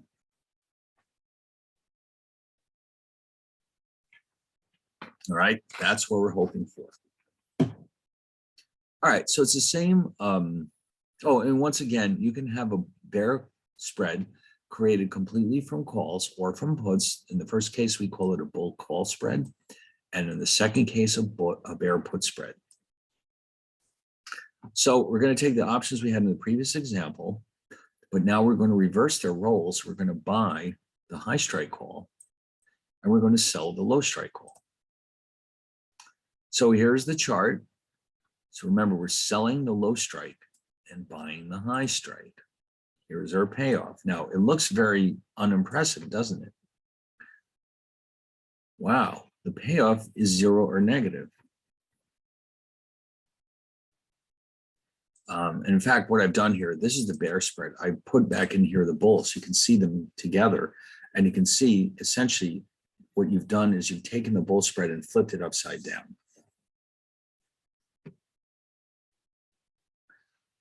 Now, here's the thing though. You're buying a $2 call and you're selling a $3 call. So that means that you're not actually paying for this position, you're actually putting $1 in your pocket to create this position. So we're going to shift this diagram up by $1. All right, so we bought this one for very little money, only $2, and we were able to sell this one for $3. So our profit, that by itself brings us $1. So when you look at this thing one more time, you'll see that now we are going to make money. The price goes down. The loss is limited to $2, but the gain is unfortunately capped at $1. So the motivation for creating a bear spread is basically it's cheaper than buying a put. It gives us the opportunity to bet on the price going down, but because it's cheaper, we're giving up some upside potential if the stock price rises below or falls below 50. So it's basically a cautiously pessimistic strategy. Again, it's cheaper than a traditional strategy like buying a put, for example, but it also means we sacrifice some upside potential. Now, I'm sure this one is in our little book here. It's the bear call spread. By the way, oh, here they have the bull call and put spread. I just want you to notice that they look pretty much the same because they're meant to be the same. The only thing that really separates the two is how much do they cost and what are the strikes within which you break even. But the basic setup is the same. Now for the bull, the bear rather, here it is. Here's the bear put spread. Here's the bear call spread. They're pretty much identical, but they look just like ours. You're selling a call at a low strike. You're buying a call at a high strike. It's neutral to bearish, according to this. The risk is limited. The reward is limited. Okay, so that's what that's all about. Now, this one is a lot of fun, the butterfly spread. This one requires 3 different options. So get this, we're buying an option with a low strike price, and we're buying another option with a high strike, but then we're selling 2 options with an intermediate strike price. Okay, so imagine now the IBM options, we have a new one, which we haven't seen before. It's a call with a strike of 47 and it sells for $5. It's more money than the 50, which has a price of 3. Okay, so we buy that one for $5. We also are going to buy the one with the highest strike of 53 for $2, and then we're going to sell 2 calls, each with a strike of 50 for $3 each. Now that's a very complicated position. I'll give you that. So in other words, here we are, we're buying the 47 strike, we're buying the 53 strike, and we're selling 2 of the 50 strike. So what in the world is that going to do? And by the way, this is going to end up costing us a net $1.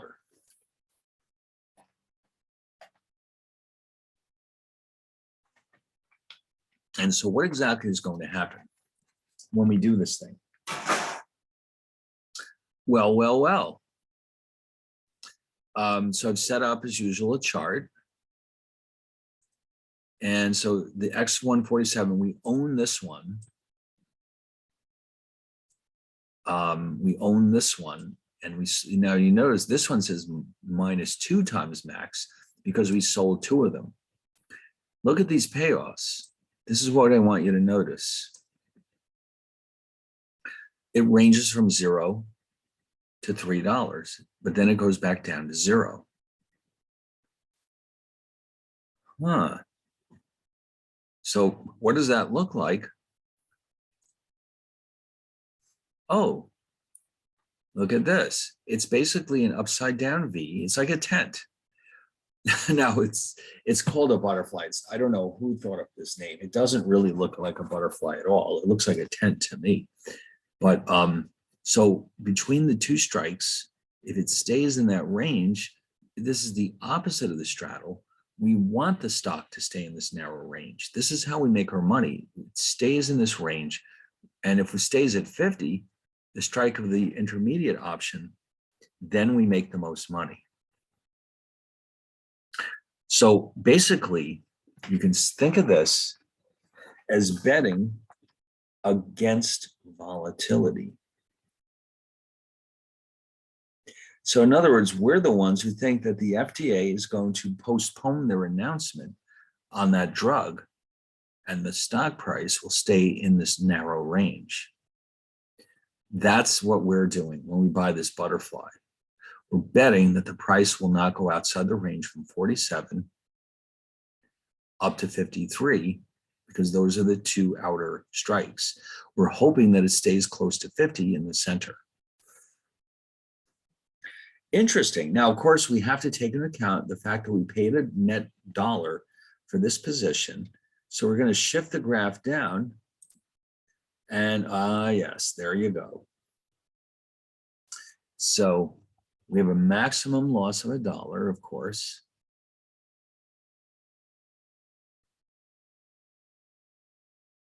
And we have a maximum gain.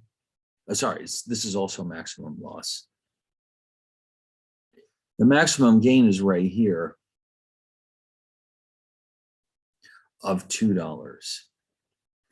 And we'll break even at 48 and 52. Anything inside that range will be fine. So again, think of this as a bet against volatility, meaning that we want the stock price to stay in a very narrow range.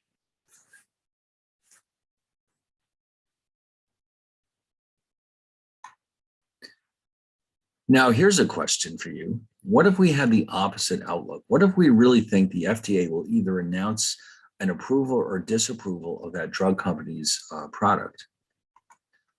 What we can do is we could set up a straddle, but we also could do this. We could create what's called a reverse butterfly spread, where we do the opposite of what we did with the butterfly spread. Okay, in other words, we sell the low strike call, we sell the high strike call, and we buy two of the intermediate calls. So think of it as the opposite of the butterfly spread, which means it has to benefit if the price either goes up or down by a substantial amount. So let me show you, I did this by hand, what the payout, the profits will look like. And bear in mind too, by reversing these transactions, we not only did not have to pay for this position, we actually collected $1 by setting it up. So that means we've already made $1. Now, here's what the graph looks like. Just the opposite.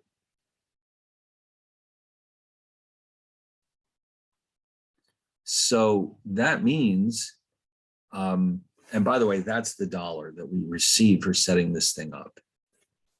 The maximum profit is $1. The maximum loss is $2. Just the opposite of what we had here.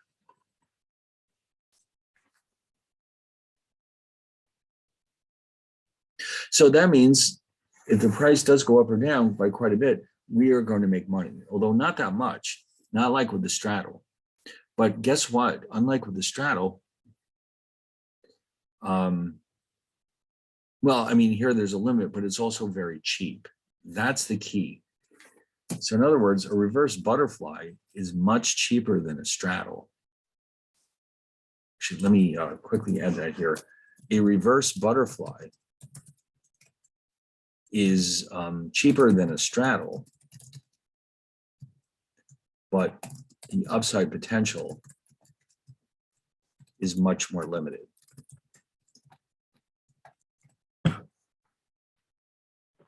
All right. That's so in other words, when you decide which one to go with, you have to decide how much risk you're willing to tolerate and how much you're willing to pay for this position. Because there's often more than one way of betting on volatility or against it, or for the price to go up or down. So we have so many to choose from. That's why there's so many strategies in this little booklet, and they're just scratching the surface too when you come right down to it. Like here's our long butterfly, which we just saw a minute ago, a long call butterfly. And the reverse means you just flip it upside down. That would be the short call butterfly. All right. What else is there? Well, we've got a few other combinations. What I'd like to do is skip ahead to the reverse straddle. Remember, the straddle means you're betting on volatility, but it's very expensive. What if you have the opposite outlook?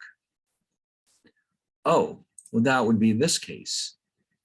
So unlike before, where we benefit from a rising or falling stock price, here we're hoping that the price stays in this range from 45 to 55.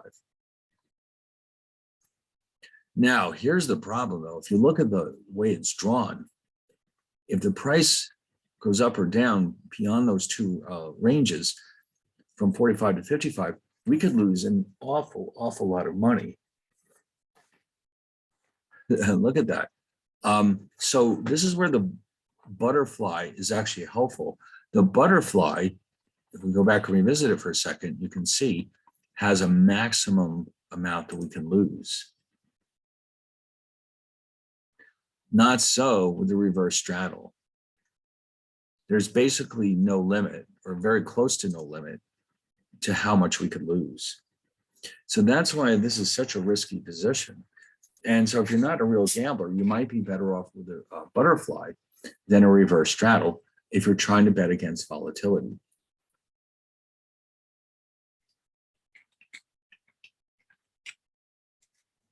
All right, so let me show you a couple of other situations we could get ourselves into.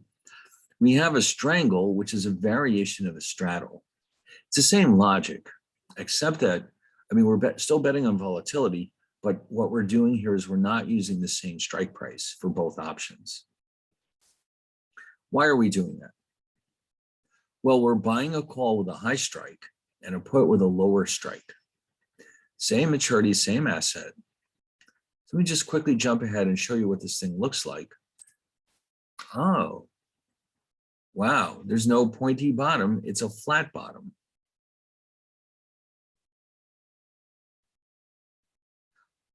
What's the point? Oh, and by the way, just like with a straddle, this is a very expensive position, but it's not quite as expensive as a straddle.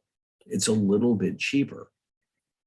So if I show you the profits and losses, you'll notice that the break-even points are quite wide. They're quite far apart. So here, I have to go outside the range from 46 to 57 to make money. But in exchange for that, the cost of the position is only $4 instead of $5, compared to the one we saw earlier. So the point of a strangle rather, is to be a cheaper version of the straddle. It's not as profitable, but it's also not as expensive. So it's basically just a variation of the straddle. They had that in the book. I saw it there. It's still a combination. Let me see if I can find it here. I know that it's in here somewhere.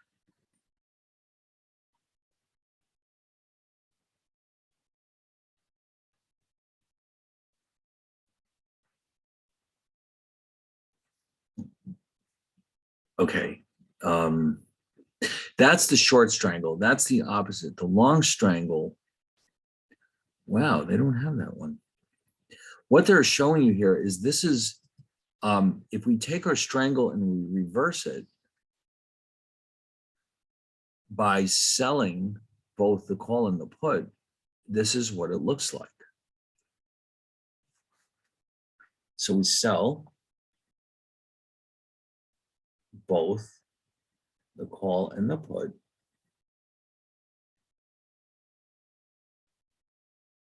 And you can see it's a bet against volatility. But like the reverse straddle, it's horribly risky because you can see the price can go down, down, down. And wow, it's not that there's no maximum loss, but man, it's pretty large. All right, now I just want to quickly show you two other relatives, I guess, of the straddle. We have the strip, which is basically a straddle, except that instead of buying one call and one put with the same strike, we're buying one call and two puts. Why are we doing this? It's making it very expensive. It's a good question. So why don't we use the same options we had before, the 50 strike European call and the 50 strike European put, except this time we're buying two puts. And the prices are $3 and $2. So that means the total cost of our position is $7. We're buying one call and two puts. And so look at that payoff profile. If you notice, unlike with the straddle, where it was the same above and below the break-even point, here we're benefiting more from a falling stock price than from a rising stock price. And that's because we bought two puts. So basically what we're saying here is that we expect the price to either go up or down a substantial amount, but we're more convinced that the price is going down than up. In other words, we're more pessimistic than optimistic. That's why we would set this thing up. So if you look at the graph, it looks very much like the straddle, except for one detail. It's much steeper on the downside than on the upside. And you can see because the slope is -2 when the price goes down of the stock, but it's only 1 on the way up. So it looks like a big check mark. So, but remember, because on the downside it's steeper, we benefit more from the falling prices than rising prices, but we benefit from both. Now we have to take into account, of course, the cost of this position. It's terribly expensive. So you can see we're going to shift this whole thing down by $7. So that means the price has to move a lot to make sure that we make money. How much do we have to move? Wow. The break-evens are, looks like 47 and 57. It's hard to tell. This graph isn't perfect, but you can see it's going to be hard to break outside that range. And that's the whole point. If we do, though, we're going to make an awful lot of money.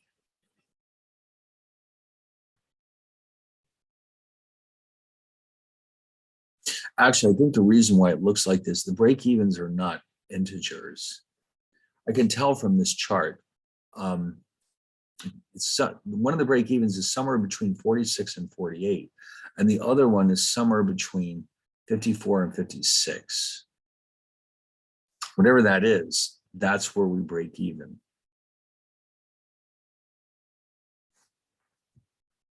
So this is the strip.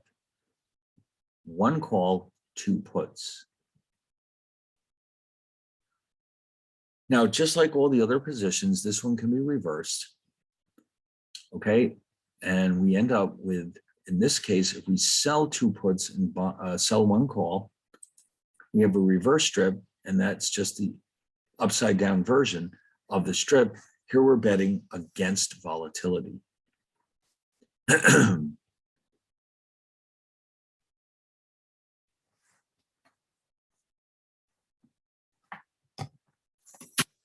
All right, now, if we can have a position with two puts and one call, as you can probably imagine, we can also have two calls and one put, where we're more optimistic than pessimistic. And so, what would that look like? That position is called a strap. Now we're buying 2 calls and 1 put, both with the same strike. So instead of having a V like with the straddle and being steeper on the downside, let me show you really quickly. Oh, this time it's steeper on the upside. We're making more money if the stock price goes up than if it goes down. All right, because we bought 2 calls, we're benefiting more from a rising stock price than a falling stock price. So in other words, we're more optimistic than pessimistic now.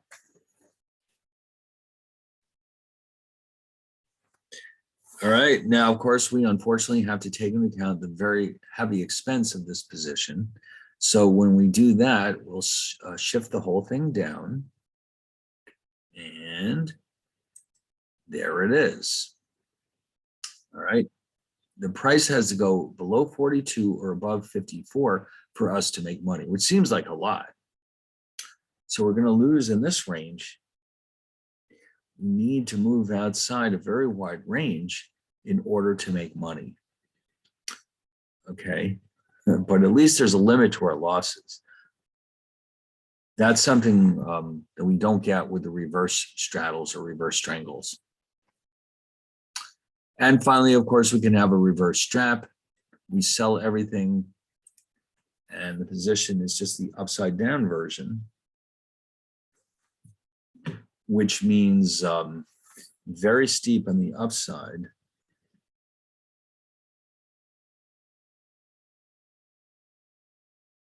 and very flat on the downside.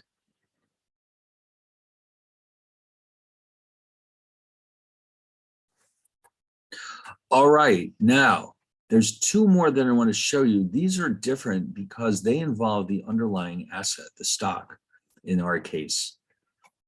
So in other words, here's cases where I want to combine an option position with the actual stock itself. So these 2 positions are called a covered call and a protected put.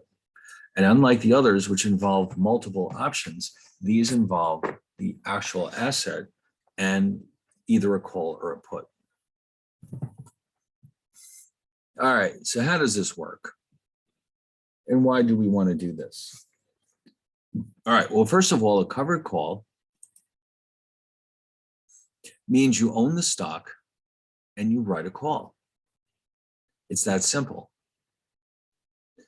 You already own a stock and you decide to write a call or sell a call on that stock. Now, what that does is the good side is that it puts the premium in your pocket. The bad side is that if the option is exercised, at least you can deliver the stock that you already own to the buyer of the call. So what that means is that you're limiting the potential losses from the written call because you already own the stock and you can just simply deliver it if the option is exercised. So what does that get us? Well, let's assume that we buy the IBM stock that we've been talking about and we sell a call, the 50 strike call, for $3. So this is the stock, and remember, we own it. And we're assuming, by the way, we're assuming that we paid $50 for this stock. So therefore, if the price drops to 46, the payoff is -4 from the stock. But we also sold the call. So these are the payoffs. So without taking into account the premium, these are the payoffs to the position. And you can see it doesn't look good, does it? No. There's a maximum payoff of 0. And guess what? You have an almost unlimited maximum loss on the downside. So where's the benefit coming from? Because we collected $3 when we sold the call. Okay, so once we take that into account, this is what we end up with. Now, what are we trying to do here? We're trying to collect a premium with the understanding that we're exposing ourselves to potential losses. This means that we do not really believe that the stock price is likely to go down. We're basically saying, listen, the price isn't likely to head down. Therefore, why don't we put some more money in our pocket right now and take advantage of that belief? Now, to me personally, this doesn't make a whole lot of sense, but the protective put is just the opposite. Here, if you already own the stock, you buy a put, and the put acts like an insurance policy on your on your stock, because it puts a limit on your losses, but does not put a limit on your profits.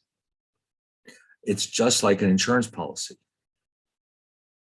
So let's say that we do exactly that. We buy the same stock, the IBM stock, and we buy a put with a strike of 50. All right, for $2. So now look at these payoffs. They're all either zero or positive. All right. And so this is what it looks like without taking into account the cost of the position. And if you notice, it looks exactly like a long call option. In a way, it's the same thing. So if you had the stock, by buying a put, you transform your position into the equivalent of a call option.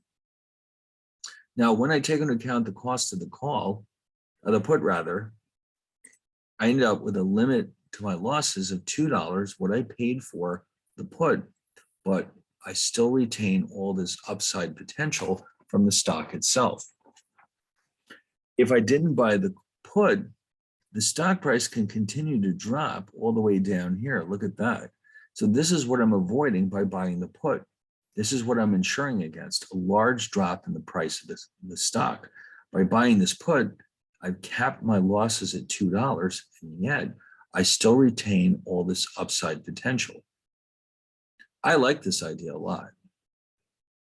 And that's why I think of it as an insurance policy, because you're limiting your losses to the cost of the premium.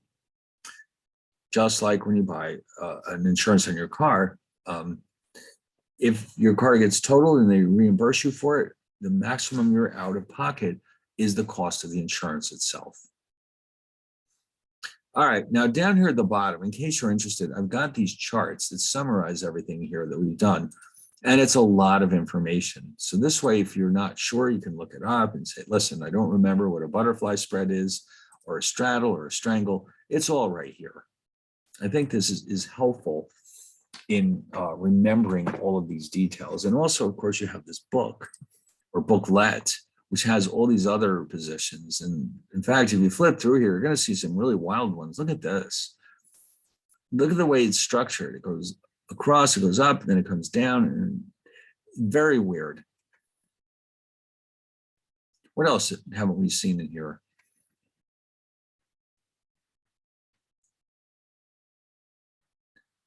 Oh, let's see. There's one up here. No, maybe we covered a lot of them. All right. Well, anyway, here's what I'd like to do. Let's take a quick look at the assignment. Now, I've created a template for the assignment. Why did I do that? To save you time. Everything here is set up as a chart. So you can just fill in the payoffs or the profits and losses. And then if you want to create a graph, like for example, here with the bull spread tab, if you fill in these payoffs, you can fill in all the columns. And then once you create this bull spread payoff or profit, you can easily graph that in Excel. So if you look at the assignment, it basically is asking you to do exactly that. Let's take a look at it. So use the template. Okay. So all I asked you to do is basically fill in the payoffs, fill in the template. It says here that the graphs are optional. Well, if you want to use that, if you want to create graphs, that's fine. I guess I decided that not everybody knows how to create graphs in Excel. So at the very least, you should be able to fill out all the payoffs and the profits and losses. In other words, fill in whatever's missing, not just for these basic positions. And by the way, these are the same examples that we were working with.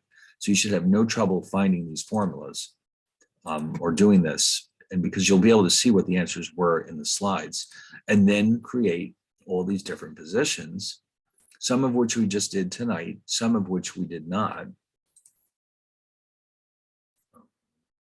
Well, actually, I think we may have done them all. But the idea here is that if you fill in this chart, you'll be all set. And then you can create some graphs. If you really want to try your hand at the graphs, go right ahead and see what they look like. But the main thing is you just really need to set up these templates so that you can see what the profits and losses are from all these amazing positions. So I'm hoping that'll save you an awful lot of time. Now, it is Thanksgiving coming up. So this one isn't due until not next Monday, but the week after, okay? I don't want you to have to feel like you must work on this during Thanksgiving break. So instead, this one will be due in 2 weeks, okay?